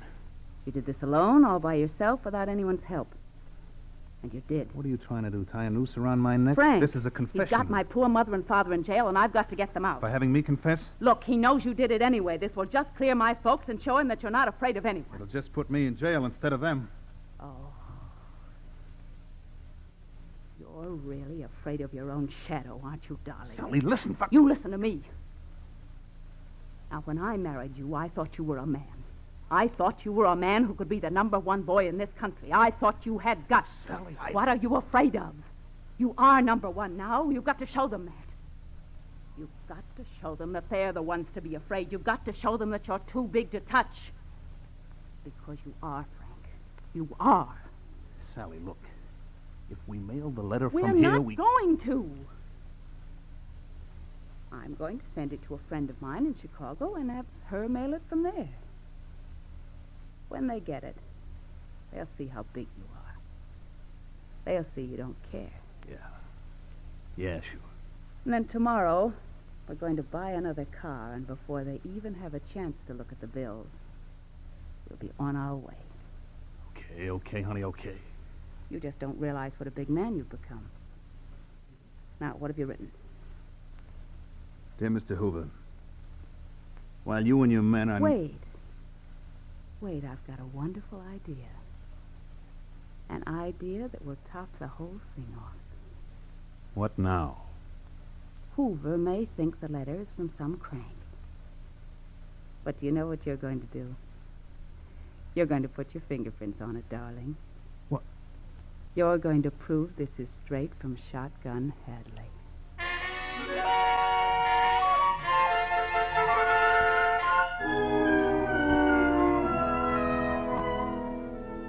From Chicago, from Dallas, from Denver, from cities all over the West come letters to the FBI.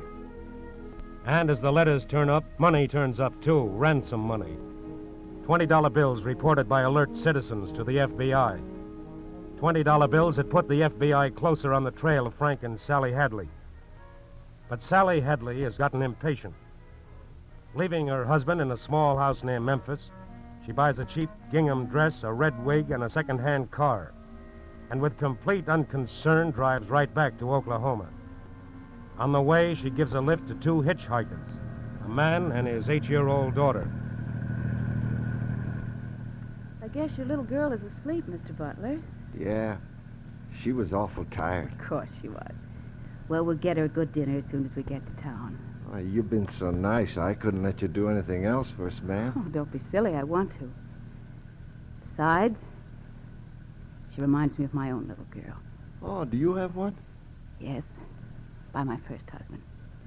He died, poor man, and Frank, that's my second husband, he won't let my little baby live with us.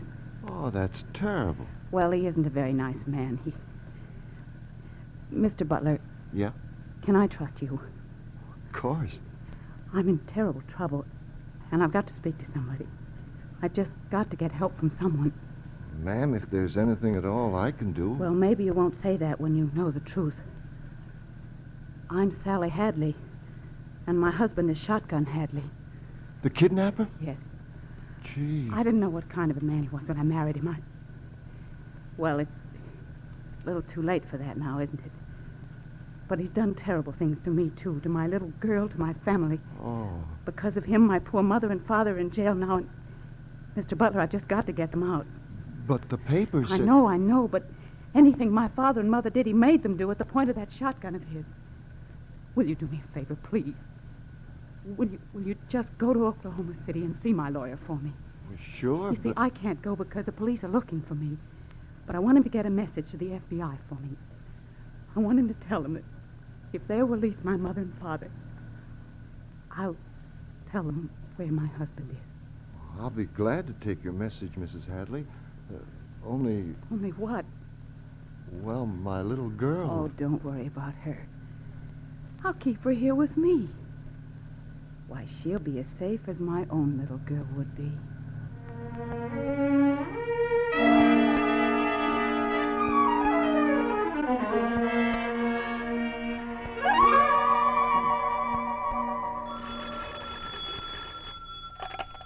Hello. Schuyler speaking. Oh, yes. No, not just yet. I'm trying to reach the Bureau in Washington. May I call you back in a few minutes? Fine. Goodbye. Mrs. Hadley's lawyer again. Pretty anxious for our answer, isn't he? Yes. You suppose he seriously thinks we're going to release the mother and father, Schuyler? I don't know. He is Sally Hadley. There's a sweet double-crosser for you. Ready to sell out her own husband. Well, if he's half as tough as his reputation, I don't blame her. I wonder if she was crazy enough to come back here to Oklahoma. She might be. We know she hasn't been to a lawyer's office. I don't think we can stall him much longer. We don't have to. He's covered by now, and as soon as we find Sally Hadley's intermediary, we'll find her. And her sharpshooting husband. Right. Will you get Mrs. Hadley's lawyer for me, please?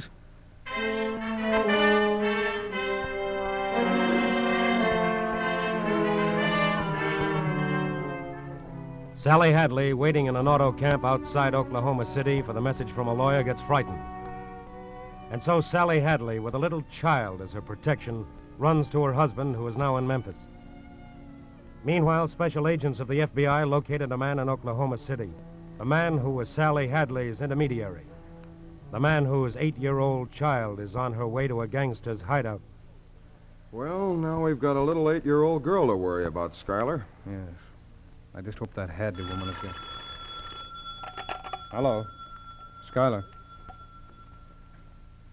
You did? I see when. Well, that's that. What? Where's she going? I don't know. But we'd better send out a call for a woman driving with an 8-year-old girl. A woman with a red wig. Right. She's probably going back to her husband. That's my guess, too. And they'll probably try to move with a little girl. Schuyler speaking. Yes. Got it. Right. Right. That was Memphis. Oh. 2 days ago, a second-hand car dealer down there brought in a flock of those $20 bills. Then a man who sells wigs brought in another. I see. And at 4 o'clock this afternoon, a liquor dealer brought in another. Well, I guess I'd better phone my wife and tell her I won't be home for dinner again. Yes, I think we'll be having dinner in Memphis.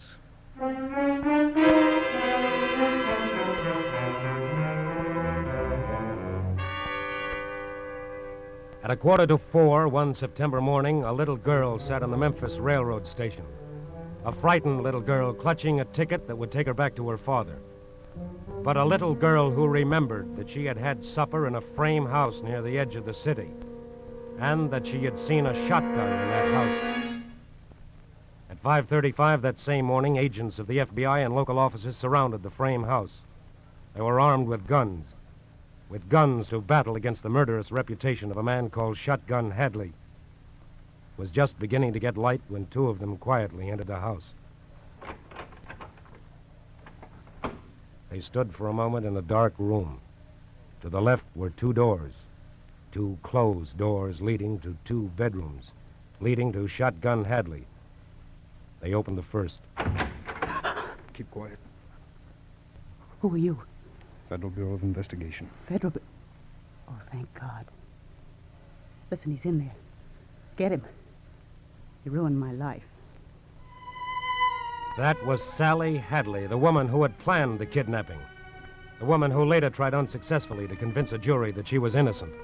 The woman who cared no more for her husband than she did for his gun. But she had built up a tremendous reputation for him. And now, as the FBI agents moved to the door of his bedroom, they checked their guns.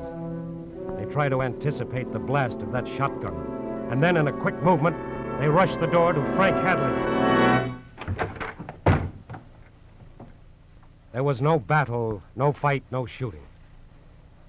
Frank Hadley, kidnapper, Frank Shotgun Hadley, public enemy number one, stood against the wall, his hands raised high, his knees shaking. Don't shoot, G-Man. Don't shoot.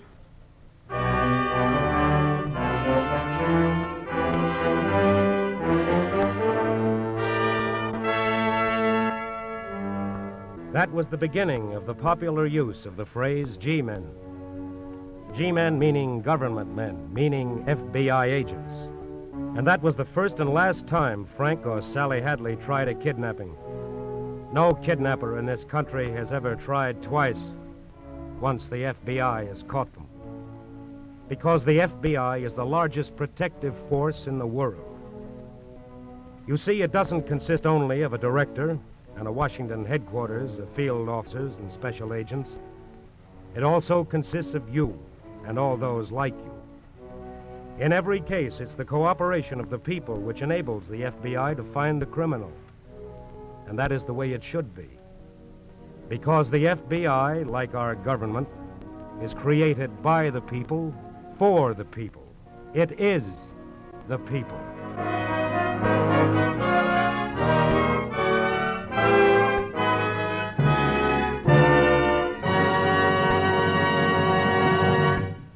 Have you ever said to yourself, no, I can't possibly buy an extra war bond? And then you find yourself thinking of someone you know in the Army or Navy, your son, and you think, what are your sacrifices compared to his? And so somehow or other you find the money for that extra war bond. Remember the extra satisfaction you felt? Well, that's how members of the Equitable Life Assurance Society of the United States feel about the special campaign theirs. All premium dollars received from new Equitable policies written in April will be matched with an equal number of dollars by the Equitable. Will be combined total during the 7th war loan bond drive in May. Remember, these war bonds will be over purchases, which amounted to the largest single subscription in both the 5th and 6th dollars. For you, your home.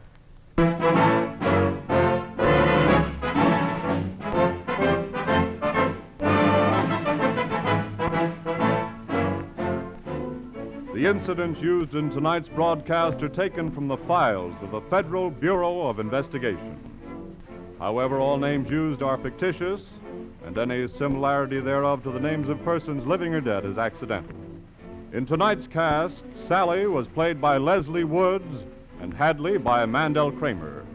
The music was under the direction of Van Cleve. The author was Lawrence MacArthur, and your narrator was Frank Lovejoy. This is Your FBI is a Jerry Devine production. This is Carl Frank speaking for the Equitable Life Assurance Society of the United States and inviting you to tune in again next week at this same time for This is Your FBI.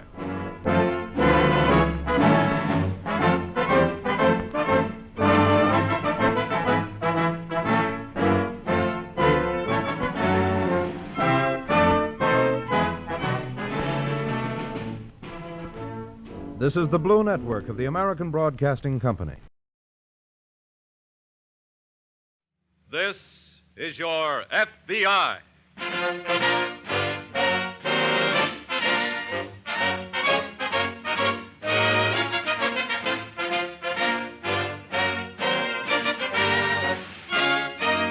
This is Your FBI, an official broadcast from the files of the Federal Bureau of Investigation, presented as a public service by the Equitable Life Assurance Society of the United States. To your FBI, you look for national security, and to the Equitable Society for financial security. These two great institutions are dedicated to the protection of you, your home, and your country.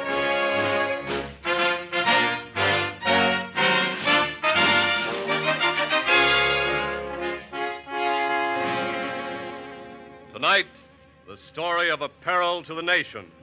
Escaped prisoners of war.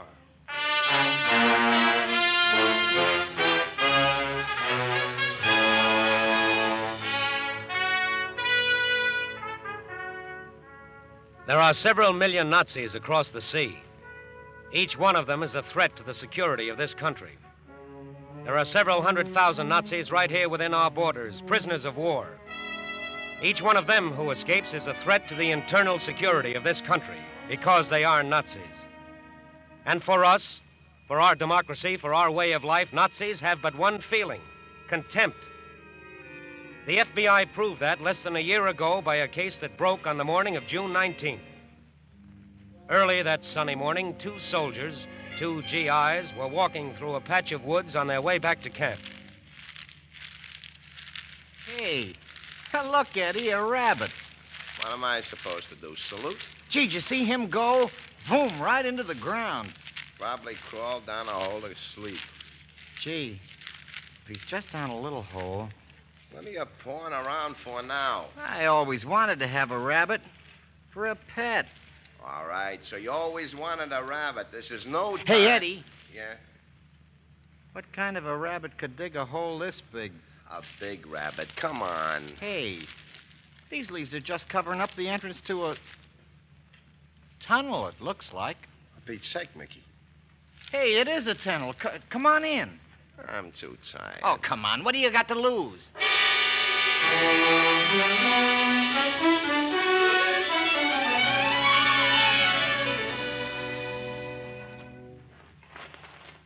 Well, I really am tired. Oh, where's your pioneer spirit? And where's your rabbit? And don't tell me... Oh. What's the matter? It stops here, that's all. Oh, that's great. Now, I suppose we crawl back like a couple of brave pioneers. Hey, wait a second. Help me push this thing up. What thing? The roof here. Feels like boards or a trapdoor or something. Yeah, it does. Come on, push. I'm tired. Will you push? 1, 2, 3. Eddie, close it. Eddie, you know where we are? Yeah. Right under the barracks of the Nazi prisoners.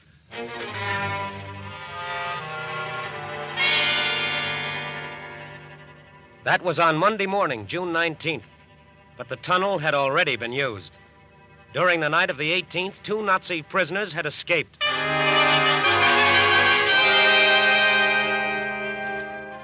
That was in Texas.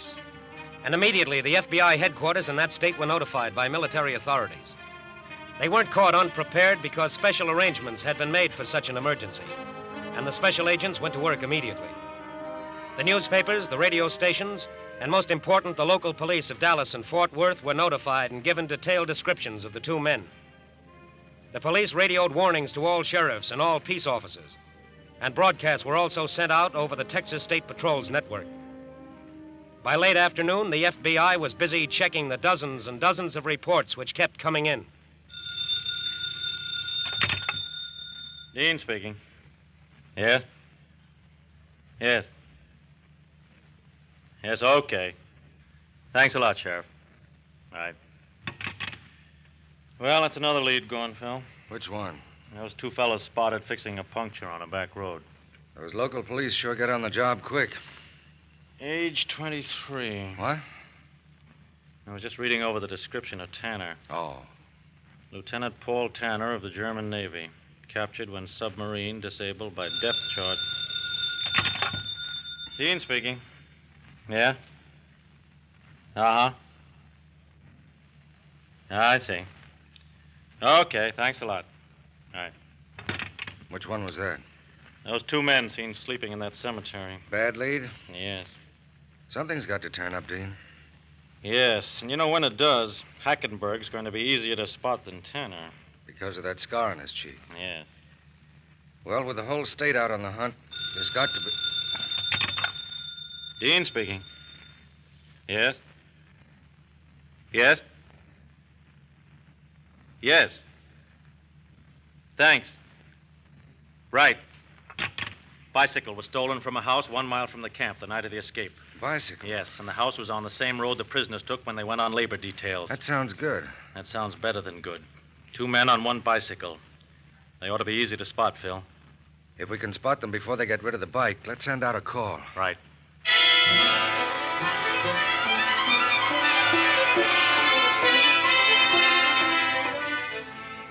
Late that afternoon, a truck driver reported seeing 2 men on a bicycle on the night of the escape.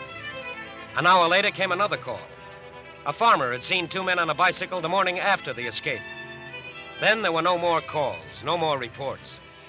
The search was intensified, but by 1 o'clock on the morning of the 20th, the 2 Nazis and the bicycle seemed to have disappeared, seemed to have vanished completely. Where were they? At that moment, at 1 o'clock on the morning of June 20th, they were sitting in a diner.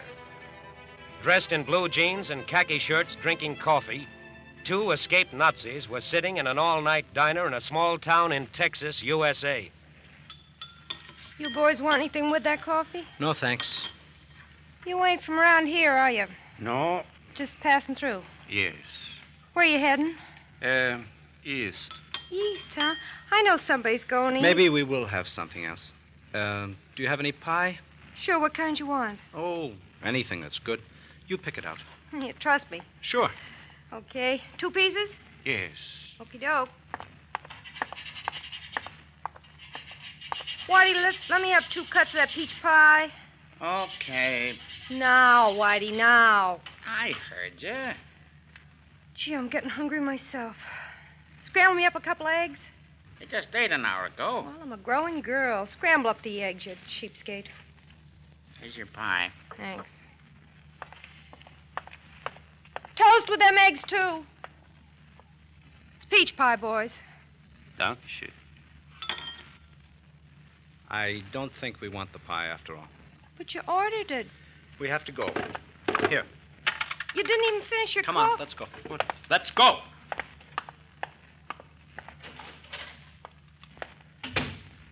Oh. Good night. Huh? How you come with those eggs, Whitey? Oh, keep your shirt on. You'll get 'em. You can put this pie back. What's the matter? Beats me. Didn't they want it?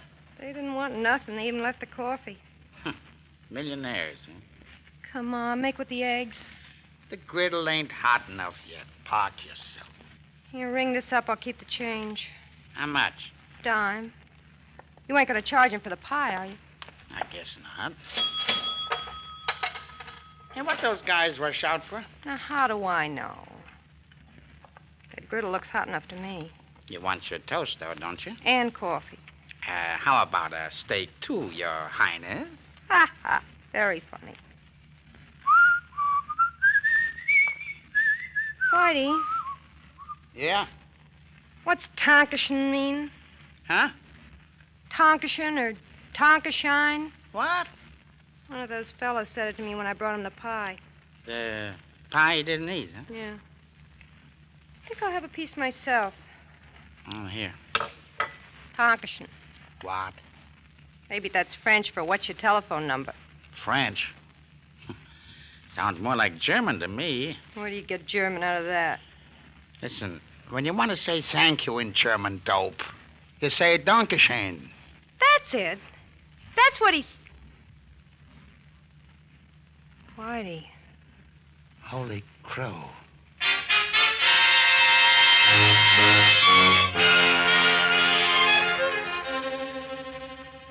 That diner was in a small town. But even the smallest town has more than one road leading out of it. And it's never long before a road branches into other roads, into a network of roads, into highways. As soon as the telephone call came in from the diner, the FBI and the local police drove out after the 2 men on the bicycle, after the escaped Nazi prisoners. They tried to cover all roads. They kept in touch with each other by radio. And they drove fast because they realized that even on a bicycle, a man can make time if he's desperate. Where are we now, Dean? About 20 miles outside of Vancourt. Must be awfully strong. Who? Whoever's peddling that bike. To get this far so fast. And with a passenger. Yeah, if they're still using the bike. Or if they haven't ducked off into a field. Well, if they have, we should be able to catch them in the morning. The whole area's been alerted. They managed to disappear completely for at least 24 hours so far. I know, Phil, but if we...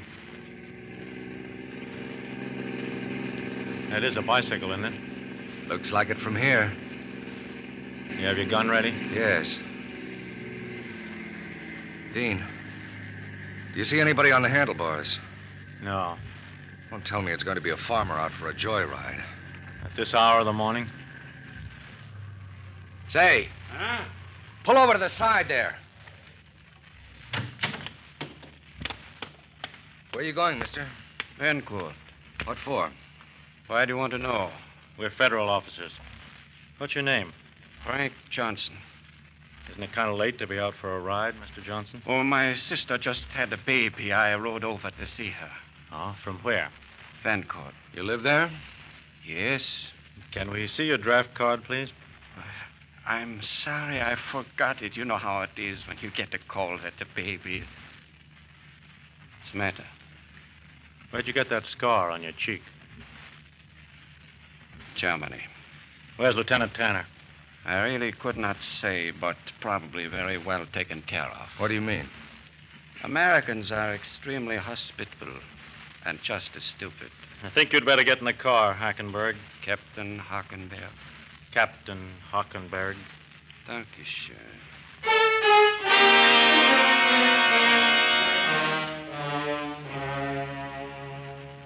By morning, the Texas newspapers and radio stations had spread the report. One prisoner was captured, but the other was still at large.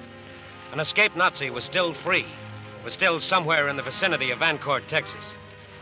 The cooperation of every citizen was requested, and the response was fast.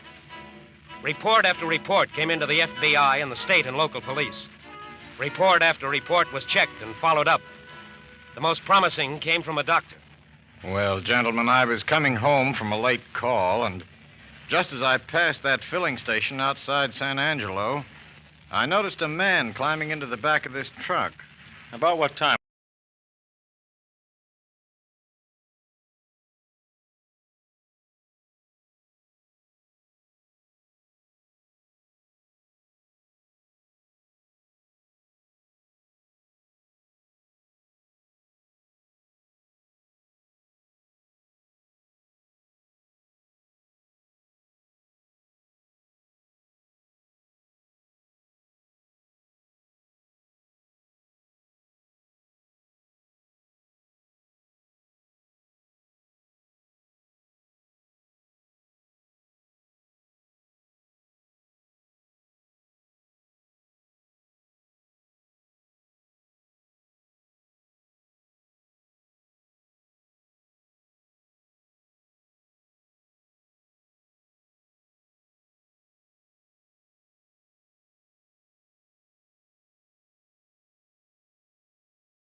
Take time, but if you wish it, I cannot gracefully refuse.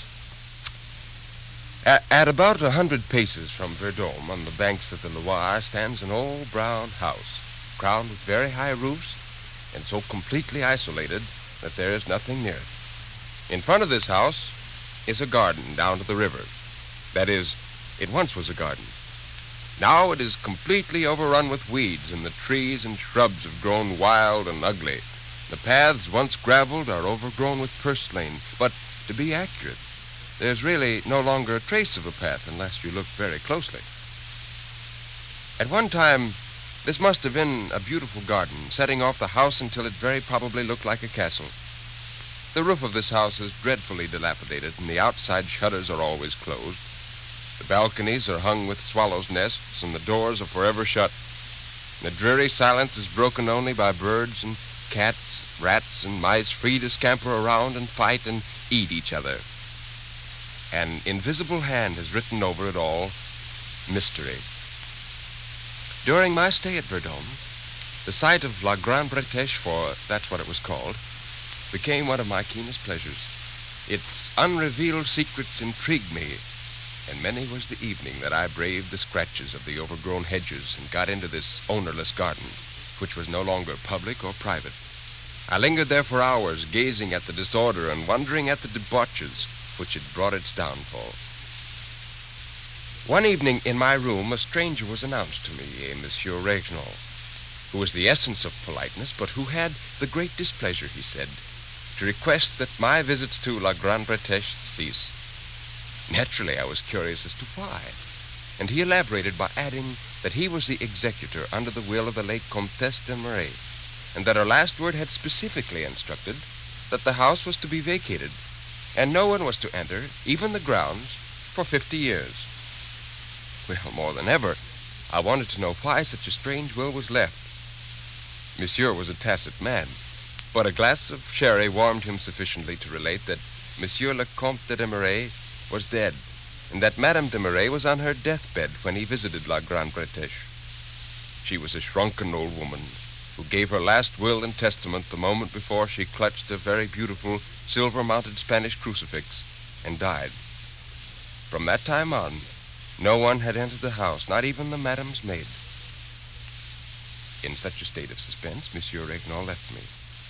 I, burning with desire to know the whole story, could think of no better person to tell it to me than the maid, who, I was surprised, was easily found, and after some bribing and a great deal of talking, was willing to relate what she knew of the story.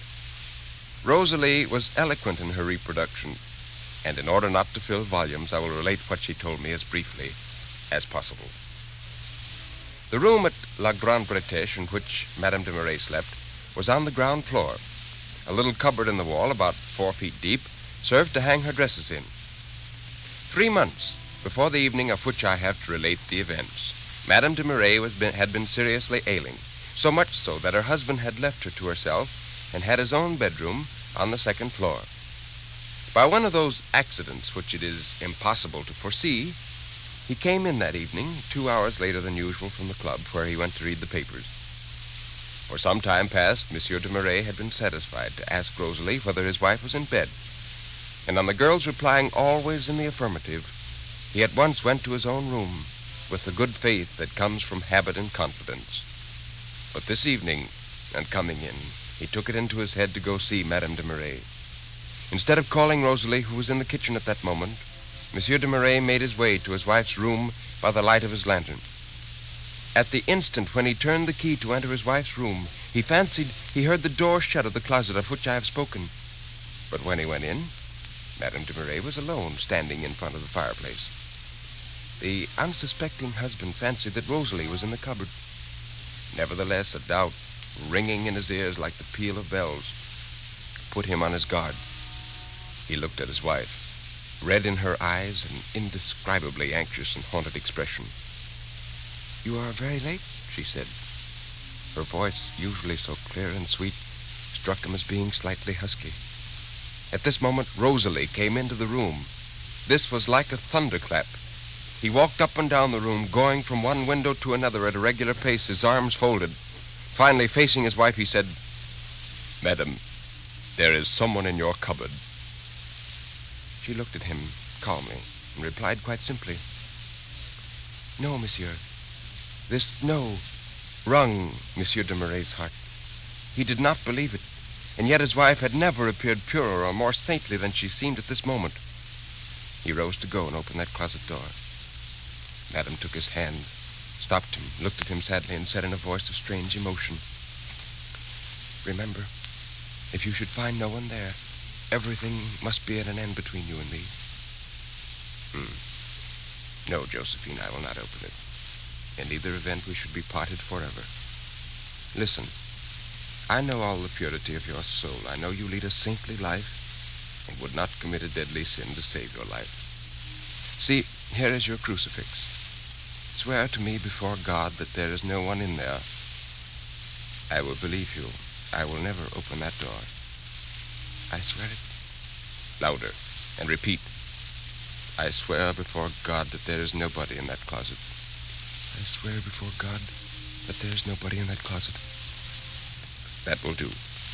Now, Rosalie, I know that Gorenflot wants to marry you, that poverty alone prevents your setting up house, and that you told him you would not be his wife till he found means to become a master mason. Well, go fetch him, and tell him to come here with his trowels and tools. His reward will be beyond your wishes, and above all, go out without saying a word or else. Rosalie left. Monsieur de Marais came quietly back to the fireside and began to tell her the details of the game of billiards and the discussion at the club that evening. When Rosalie returned, she found Monsieur and Madame de Marais conversing amiably. "Gorenflot is here, sir," said Rosalie. "Tell him to come in." "Oh, Gorenflot. Go fetch some bricks from the coach house. Bring enough to wall up the door of this cupboard. You can use the plaster that is left for cement." "Rosalie," said Madame de Marais, "come and brush my hair." Her husband quietly walked up and down the room, keeping an eye on the door, on the mason who was bringing in the bricks, and on his wife, but without any insulting display of suspicion. Gorenflot could not help making some noise. Madame de Marais seized the moment when he was unloading some bricks, and when her husband was at the other end of the room, to say to Rosalie, "My dear child, I will give you 1,000 francs a year if you'll only tell Gorenflot to leave a crack at the bottom." And then she added aloud, quite coolly, "You had better help him." Monsieur and Madame de Marais were silent all the time while Gorenflot was walling up the door. This silence was intentional on the husband's part. He did not wish to give his wife the opportunity of saying anything with a double meaning. On Madame de Marais' side, it was pride and prudence. When the wall was half built up, the cunning mason took advantage of his master's back being turned to break one of the 2 panes at the top of the door with his pick. By this, Madame de Marais understood that Rosalie had spoken to Gorenflot. They all three then saw the face of a dark, gloomy-looking man with black hair and flaming eyes, a Spaniard, a handsome Spaniard. Before her husband turned around, the poor woman had nodded to the stranger, to whom the signal was meant to convey hope. At 4 o'clock in the morning, as the day was dawning, the work was done. Monsieur de Marais slept in his wife's room. The next morning, when he got up, he said with apparent carelessness, "Oh, by the way, I must go to the mayor for a passport." He put on his hat and left. Madame de Marais rang for Rosalie, and then in a terrible voice she cried, "The pick! Bring the pick and set to work. I saw how Gorenflot did it yesterday. We shall have time to make a gap and build it up again." In an instant, Rosalie had brought her mistress a sort of cleaver. She, with a vehemence in which no words can give an idea, set to work to demolish the wall. She had already got out a few bricks when, turning to deal a stronger blow than before, she saw behind her Monsieur de Marais. She fainted away. "Lay Madame on her bed," said Monsieur de Marais. Foreseeing what would certainly happen in his absence, he had laid this trap for his wife. He had taken the beautiful silver-encrusted Spanish crucifix of his wife, which he had seen for the first time, and had asked questions until he shortly heard the name of its owner, a Spanish soldier in Verdun for the summer. "Rosalie, you may serve my meals here in Madame's room. She is ill. I shall not leave her till she recovers." The cruel man remained in his wife's room for 20 days. During the earlier time, when there was some little noise in the closet and Josephine wanted to intercede for the dying man, he said, without allowing her to utter a word, "Madam, you swore on the cross that there was no one there." And that, radio listeners, is one way of avoiding divorce. That was the story of La Grande Bretèche, or The Beautiful Castle, by the great French author Honoré de Balzac. Living from 1799 to 1850, Balzac can be considered one of the early pioneers of the short story, which, in the past century and a half, has come to monopolize so much of the modern printed word. Somerset Maugham, in an introduction to a very recent collection of short stories entitled Tellers of Tales, makes the statement that from the first appearance of the short story, as we know it, around 1800, until today, there has been no improvement or polishing or sophistication. The first stories are, in other words, as good, as interesting, and as modern as the stories written today by acceptable authors. With Mr. Maugham.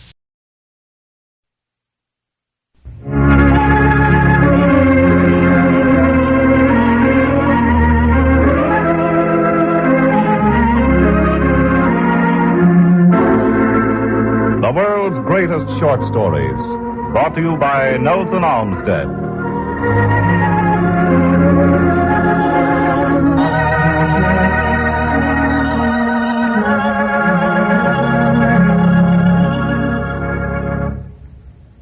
From the master pens of the literary world have come stories which live, powerful in their tragedy, tenderness, or romance. And these are the world's greatest short stories. Such a story is brought to you again tonight by Nelson Olmsted. While Giovanni Guasconti stood at the window of his room one morning, he saw the slight figure of Signor Rappaccini walking in his unusually magnificent garden.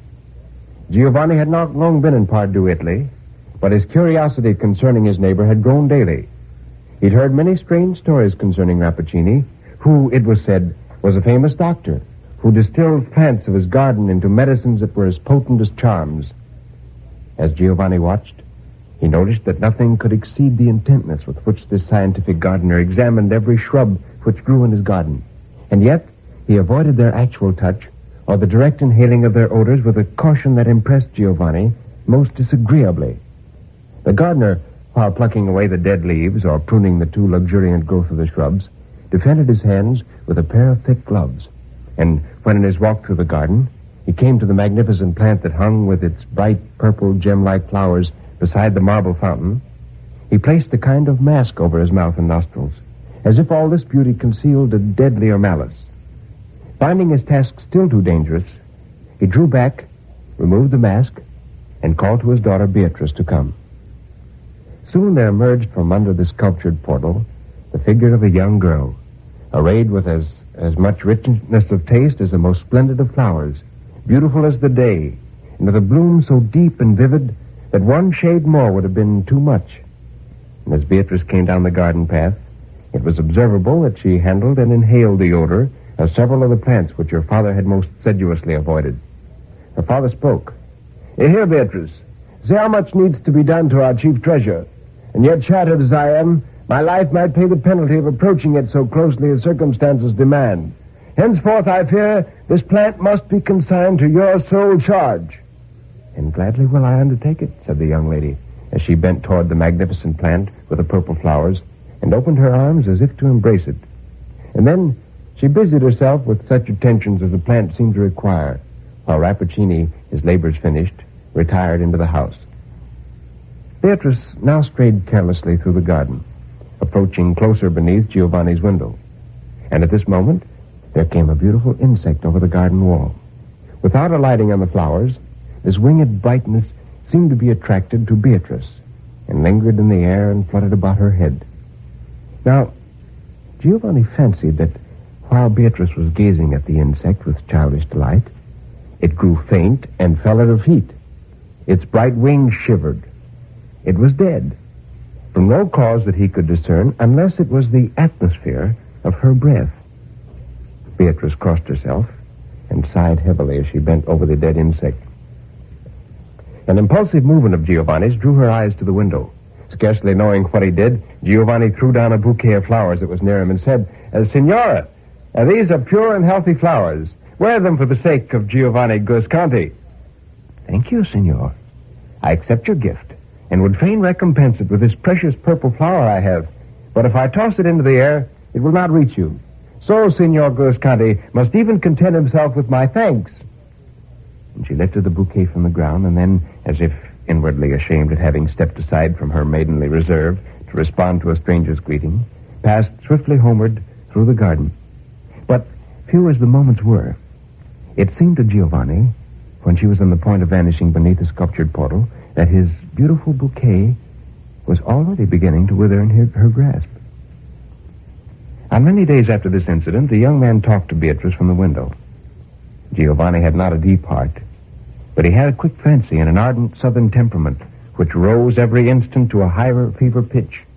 Whether or not Beatrice possessed those terrible attributes, that fatal breath, and the affinity with those so beautiful and poisonous flowers, which were indicated by what Giovanni had witnessed, she had at least instilled a fierce and subtle fire into his system. It was not love, although her rich beauty was madness to him, nor horror, even while he fancied her an evil spirit, but a wild offspring of both love and horror that had each parent in it, and burned like one and shivered like the other. Giovanni knew not what to dread, and still less did he know what to hope.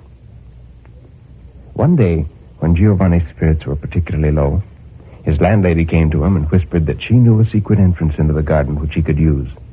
He followed his guide and found himself actually standing in the garden of Dr. Rappaccini. He'd not considered with himself what should be his deportment, whether he should apologize or not for his intrusion into the garden, but Beatrice's manner placed him at his ease.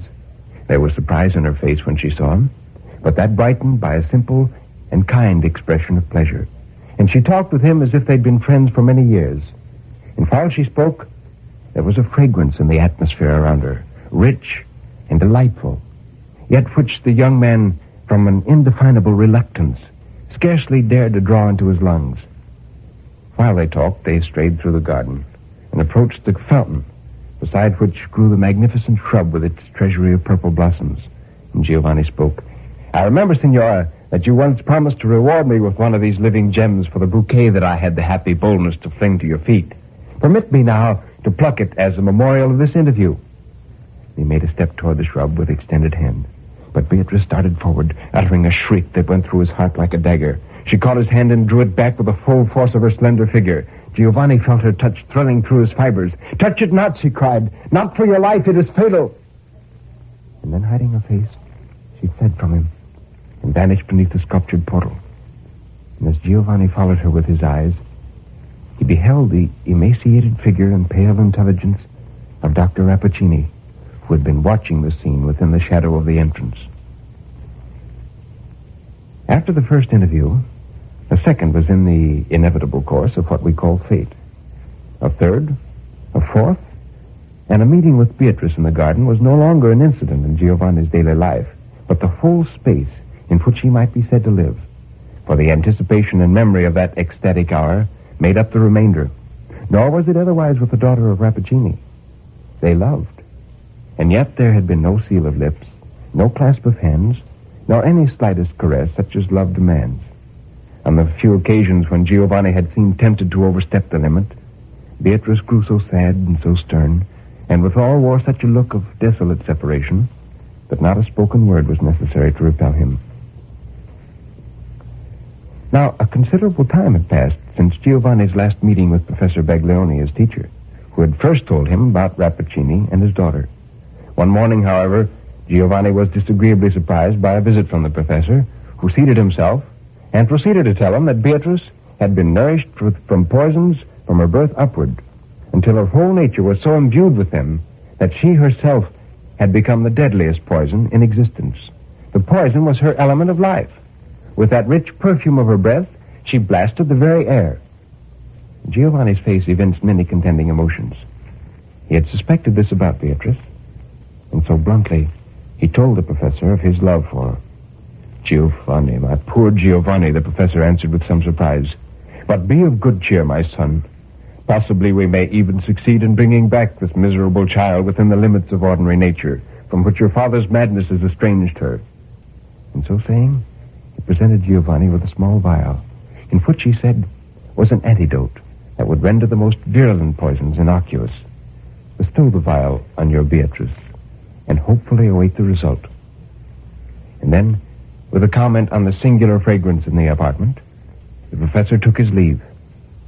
The next morning, Giovanni, preparing for his regular visit with Beatrice, purchased a bouquet that was still gemmed with the morning's dewdrops and returned home. And as he put the flowers down, a thrill of indefinable horror shot through his frame as he perceived that those dewy flowers were already beginning to droop. Giovanni grew white as marble. He remembered the professor's remark about the fragrance that seemed to pervade the chamber. It must have been poison in his breath. And then he shuddered at himself. Recovering from his stupor, he saw a vigorous and active spider dangling from his web on the ceiling. Giovanni bent toward the insect and emitted a long, deep breath. The spider suddenly ceased its toil and hung dead across the web. With great wrath and despair, he rushed down to the garden and, in an instant, was standing before the bright and loving eyes of Beatrice. "Accursed one! You've made me like you and enticed me into your region of unspeakable horror." Giovanni. Beatrice was first thunderstruck and then grieved, for she knew that he had learned her secret. "Giovanni, what do you mean? Do you pretend ignorance? Behold this power I've gained from the pure daughter of Rappaccini." And with this, he sent forth a breath among a group of insects which fell dead to the ground. I see it, shrieked Beatrice. "It's my father's fatal science. No, Giovanni, it was not I, never." And she lost herself in a passion of tears. Giovanni's anger had exhausted itself when he realized that she was not to blame and had no suspicion of what her father was doing. So he presented the antidote to Beatrice, saying that they should quaff it together and thus be purified from evil. She took it at once and drank it, just as Rappaccini emerged from the portal and came toward them, his hands spread over them in an attitude of a father imploring a blessing upon his children. "My daughter, you are no longer lonely in this world. My science and the sympathy between you and him have so wrought within his system that he now stands apart from common men as thou dost, daughter, from ordinary women." The world's greatest stories, brought to you by Nelson Olmsted.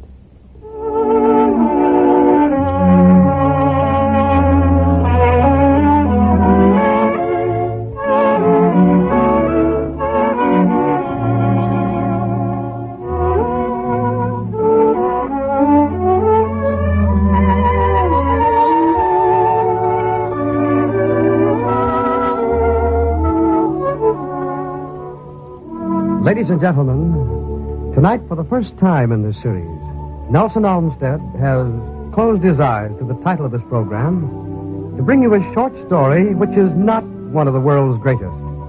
In fact, it isn't even published. But it does concern Christmas today and in the distant future, perhaps 300 years from now. Here is Nelson Olmsted with an especially written story, Tomorrow's Call.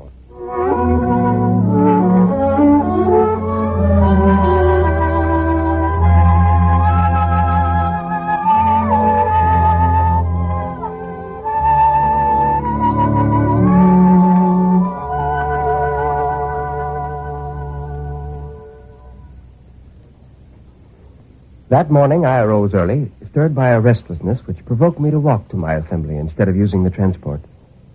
On the way, I became enthralled with the sparkling beauty of the countryside, which was as if it had been softly sprayed with snow the night before. Consequently, when I arrived at the Administration of Instruction building and, with cap in hand, tiptoed to the door of my assembly, the morning convocation had already started. Immediately, I stopped, turned to the picture at the head of the room, bowed my head, and joined the boys, repeating, "He strengthens me when I am weak. He cares for me when I am not well. He feeds me when I am hungry. I am eternally grateful to my high leader and the brotherhood of men." And then, as we sang the marching song of youth, I continued tiptoeing to my place, but not, however, escaping the sharp eye of Director Frederick, who said, "Paul, see me after hours." "Yes, sir," I answered weakly, fearing the lecture and punctuality I would surely receive. And yet, in spite of his severity, He was a kind man whom I admired and liked more than any of the directors I'd studied under all the years I'd gone to assembly.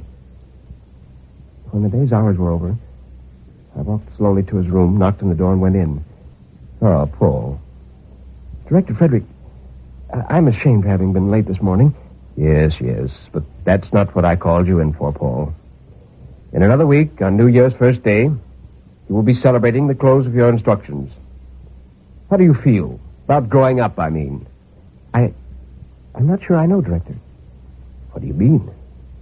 Well, I don't know exactly how to say it. Go on, Paul. Tell me what it is. You can trust me. I know I can. So tell me, why do I have to be an agriculturalist? Why? Well, Paul, you know as well as I do that was determined by the High Leader long before you were ever born. Yes, I know. And ever since I've been 5, I've studied nothing else. Director Frederick, I don't think I like agronomy. What? Have you told this to anybody else, Paul? No. I've tried to talk to my father about it, but he won't listen. He tells me I'm stupid. Well, promise me one thing. You'll never mention this to anyone else. Oh, no. There isn't anyone else but you I can talk to. Good.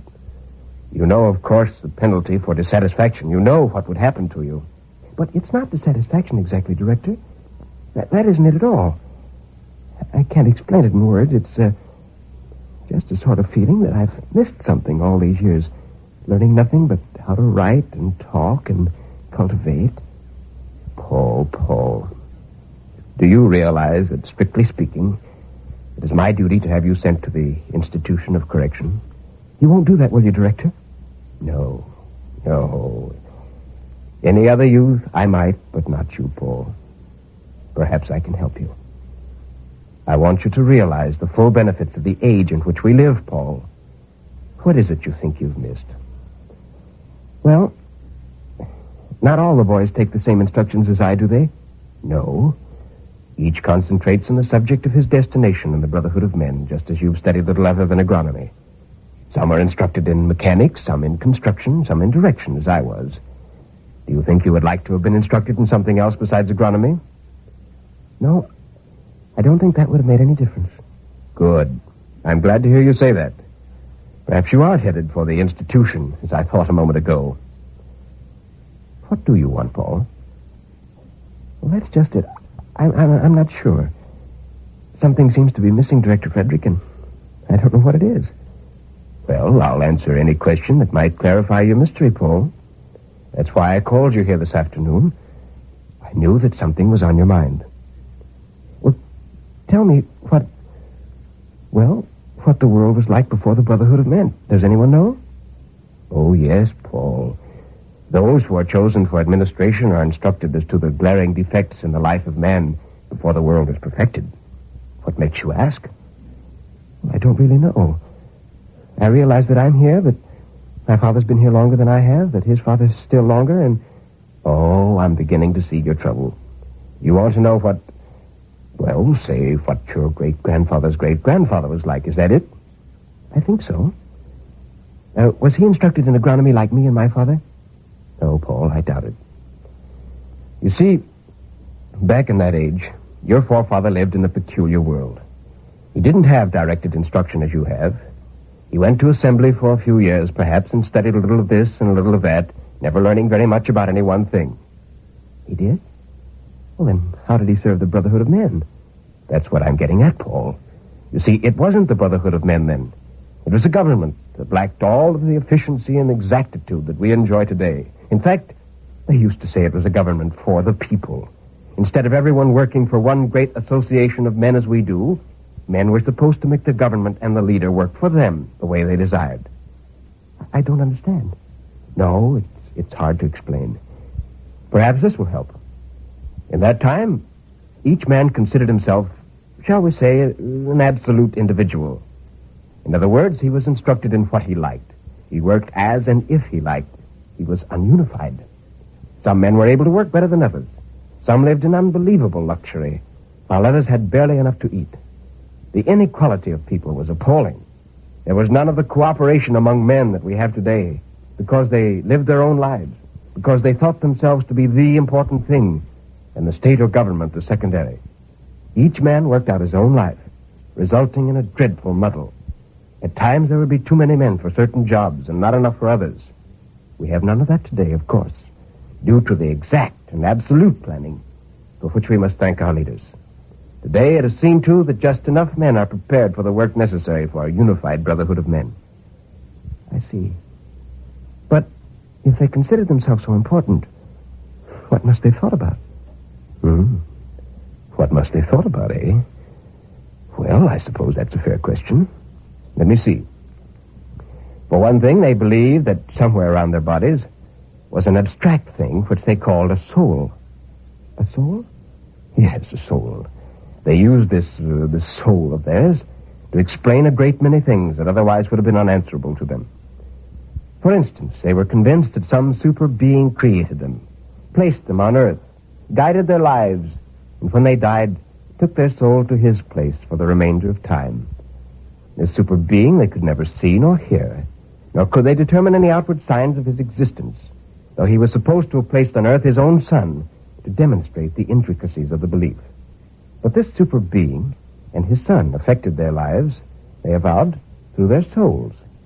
And this worship guided the lives of most of your predecessors, Paul. I see.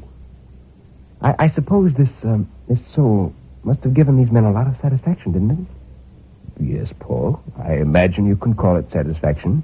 But it was built on emotion, on petty emotion. And we must be grateful for the fact that today we have nothing inane in our emotional training. I see, Director Frederick. Have I helped your restlessness, Paul? Yes, thank you. Well, I'm pleased, then. With this, I walked away from his room and ran out into the open. My mind was full of what he told me, of those strange people who lived in the world in the past. And yet, I still experienced that sensation of having missed something. Well, I still couldn't express it, even after his talk.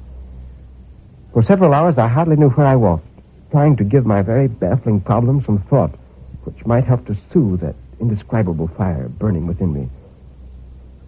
It was dark when I arrived at the family quarters. The night was crisp and cold, and my breath made unusually great clouds of vapor as I breathed. I almost walked in when suddenly I saw a light in one of the smaller livestock buildings. My first thought was that Father was having trouble with some of the animals and might need help. So I walked in that direction. Upon approaching the building, I was puzzled as to the kind of light that shone from within. It was like nothing I could remember seeing before, and I wondered at its source. Slowly, I opened the door and walked in. Father wasn't there. Instead, there stood a man, beside whom lay a woman on the bedding of the floor. And to my greatest surprise, in one of the open feeders, there lay a tiny baby, all around which shone a bright and yet softly luminous light. For some reason I cannot possibly explain, I fell to my knees in front of this child and held my hands together. And as suddenly as I did this, there came over me a great peace, a calm serenity, a glowing thankfulness for something I couldn't explain and had never felt before. Whether I spoke to this man and woman, I can't remember. But I did remain there several hours. And while I did, other people, some of whom I knew and others who were strangers, came in, dropped to their knees as I had, and spoke not one word. For there was nothing to say. Speech seemed so empty and useless. It was the feeling that permeated all of us. Later, as I slowly walked out the door, I looked up to the sky, and there was the moon. No, not the moon, but a huge, bright star, sending all of its light, so it seemed, down in this little building. And I questioned nothing, for in me was the peace I'd sought so long.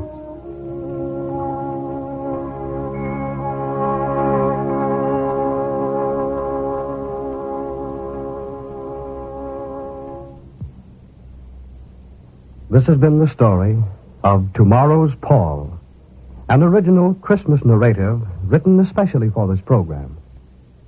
Now here is Nelson Olmsted with a closing word. Regular listeners to this program probably expected me to review the greatest of all Christmas stories tonight. And of course, I mean The Christmas Carol by Charles Dickens. However, since it is so universally great, practically everyone reads or dramatizes it during the season of the year. And we simply didn't want to repeat it for you. Hence the explanation of tomorrow's Paul. This is the first time we presented an original, unpublished story in this series. And for that reason, your reaction to it would be helpful in guiding our future policy. Which is better for filling layer lines on 3D prints? Wood filler or Bondo Spot Putty? I'm testing. Good night and good reading.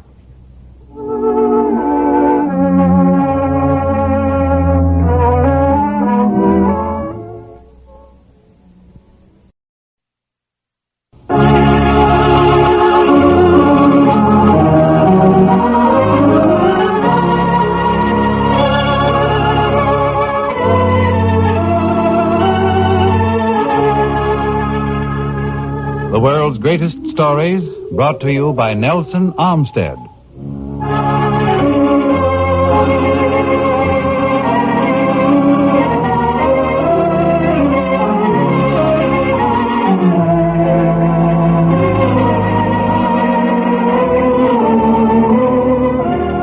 Short stories, because of their brevity, often possess an electrifying dramatic quality not found in novels. That quality Nelson Armstead brings to life in these unusual narrative presentations. Tonight, the story is by Guy de Maupassant, one of his better works entitled A Coward. Here is another of the world's greatest stories and Nelson Armstead.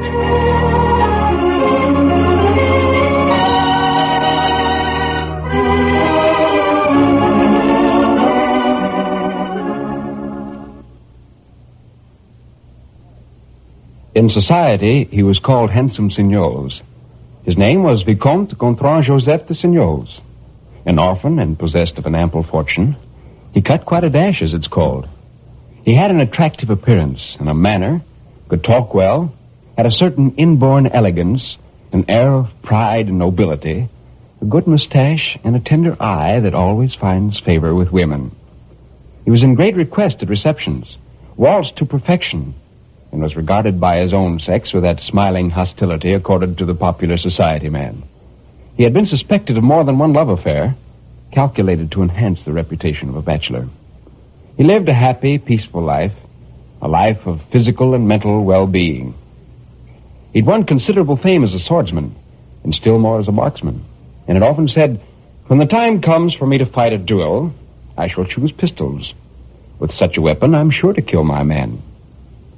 Well, one evening, having accompanied two women friends of his with their husbands to the theater, he invited them to take some ice cream at Tortoni's after the performance. They had been seated a few minutes in the restaurant when Signoles noticed that a man was staring persistently at one of the ladies. She seemed annoyed and lowered her eyes. The Vicomte abruptly left his seat. He could not allow this insolent fellow to spoil an ice for a guest of his. It was for him to take cognizance of the offense, since it was through him that his friends had come into the restaurant. He went across to the man and said, "Sir, you are staring at these ladies in a manner I can't permit. I must ask you to desist from your rudeness." The other replied, "Let me alone, will you?" "Take care, sir, you will force me to extreme measures." The man replied with a single word, a foul word, which could be heard from one end of the restaurant to the other, and which startled everyone there. There was a dead silence, and then suddenly a sharp, crisp sound. The Vicomte had slapped his adversary's face. Everyone rose to interfere. Cards were exchanged. When the Vicomte reached home, he walked rapidly up and down his room for some minutes. He was in a state of too great agitation to think connectedly. One idea alone possessed him: a duel. But this idea aroused in him as yet no emotion of any kind. He had done what he was bound to do. He'd proved himself to be what he ought to be. He would be talked about, approved, congratulated.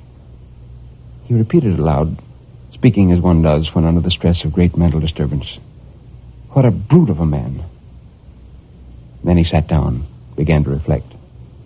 He would have to find seconds as soon as the morning came. Whom should he choose? He bethought himself of the most influential and best-known men of his acquaintance. His choice fell at last upon the Marquis de la Tourvois and Colonel Boudin, a nobleman and a soldier. That would be just the thing. Their names would carry weight in the newspapers. He was thirsty and drank 3 glasses of water, one after another. Then he walked up and down again. If he showed himself brave, determined, prepared to face a duel in deadly earnest, his adversary would probably draw back and proffer excuses. He picked up the card he'd taken from his pocket and thrown on the table. He read it again, as he'd already read it, first at a glance in the restaurant, and afterward on the way home in the light of every gas lamp. Georges Lamille, 51 Rue Mossy. That was all. And the Vicomte once more repeated aloud, "What a brute." So he would have to fight. Should he choose swords or pistols? For he considered himself the insulted party. With a sword he would risk less, but with a pistol there was some chance of his adversary backing out. A duel with swords is rarely fatal, since mutual prudence prevents the combatants from fighting close enough to each other for a point to enter very deeply. With pistols, he would seriously risk his life. But, on the other hand, he might come out of the affair with flying colors and without a duel, after all. He said, "I must be firm, and the fellow will be afraid." The sound of his own voice startled him. He looked nervously around the room. He felt unstrung. He drank another glass of water and then began undressing preparatory to going to bed. As soon as he was in bed, he blew out the light and shut his eyes, reflecting, "I have all day tomorrow for setting my affairs in order. I must sleep now in order to be calm when the time comes." But he didn't sleep. He was thirsty again and rose to drink. And then a qualm seized him. Can it be possible that I'm afraid? No, indeed, he could not be afraid, since he was resolved to proceed to the last extremity, since he was irrevocably determined to fight without flinching. And yet he was so perturbed in mind and body that he asked himself, is it possible to be afraid in spite of oneself? And this doubt, this fearful question, took possession of him. If an irresistible power, stronger than his own will, were to quell his courage, what would happen? He would certainly go to the appointed place. His will would force him that far. But supposing when there, he were to tremble or faint, and he thought of his social standing, his reputation, his name. Suddenly, he could see himself distinctly lying on his back on the couch he'd just left. He had the hollow face and limp hands of death. He made a fire. His hands quivered nervously as they touched the various objects. His head grew dizzy, his thoughts confused, disjointed, painful. Numbness seized his spirit, as if he'd been drinking. And all the time he kept on saying, "What shall I do?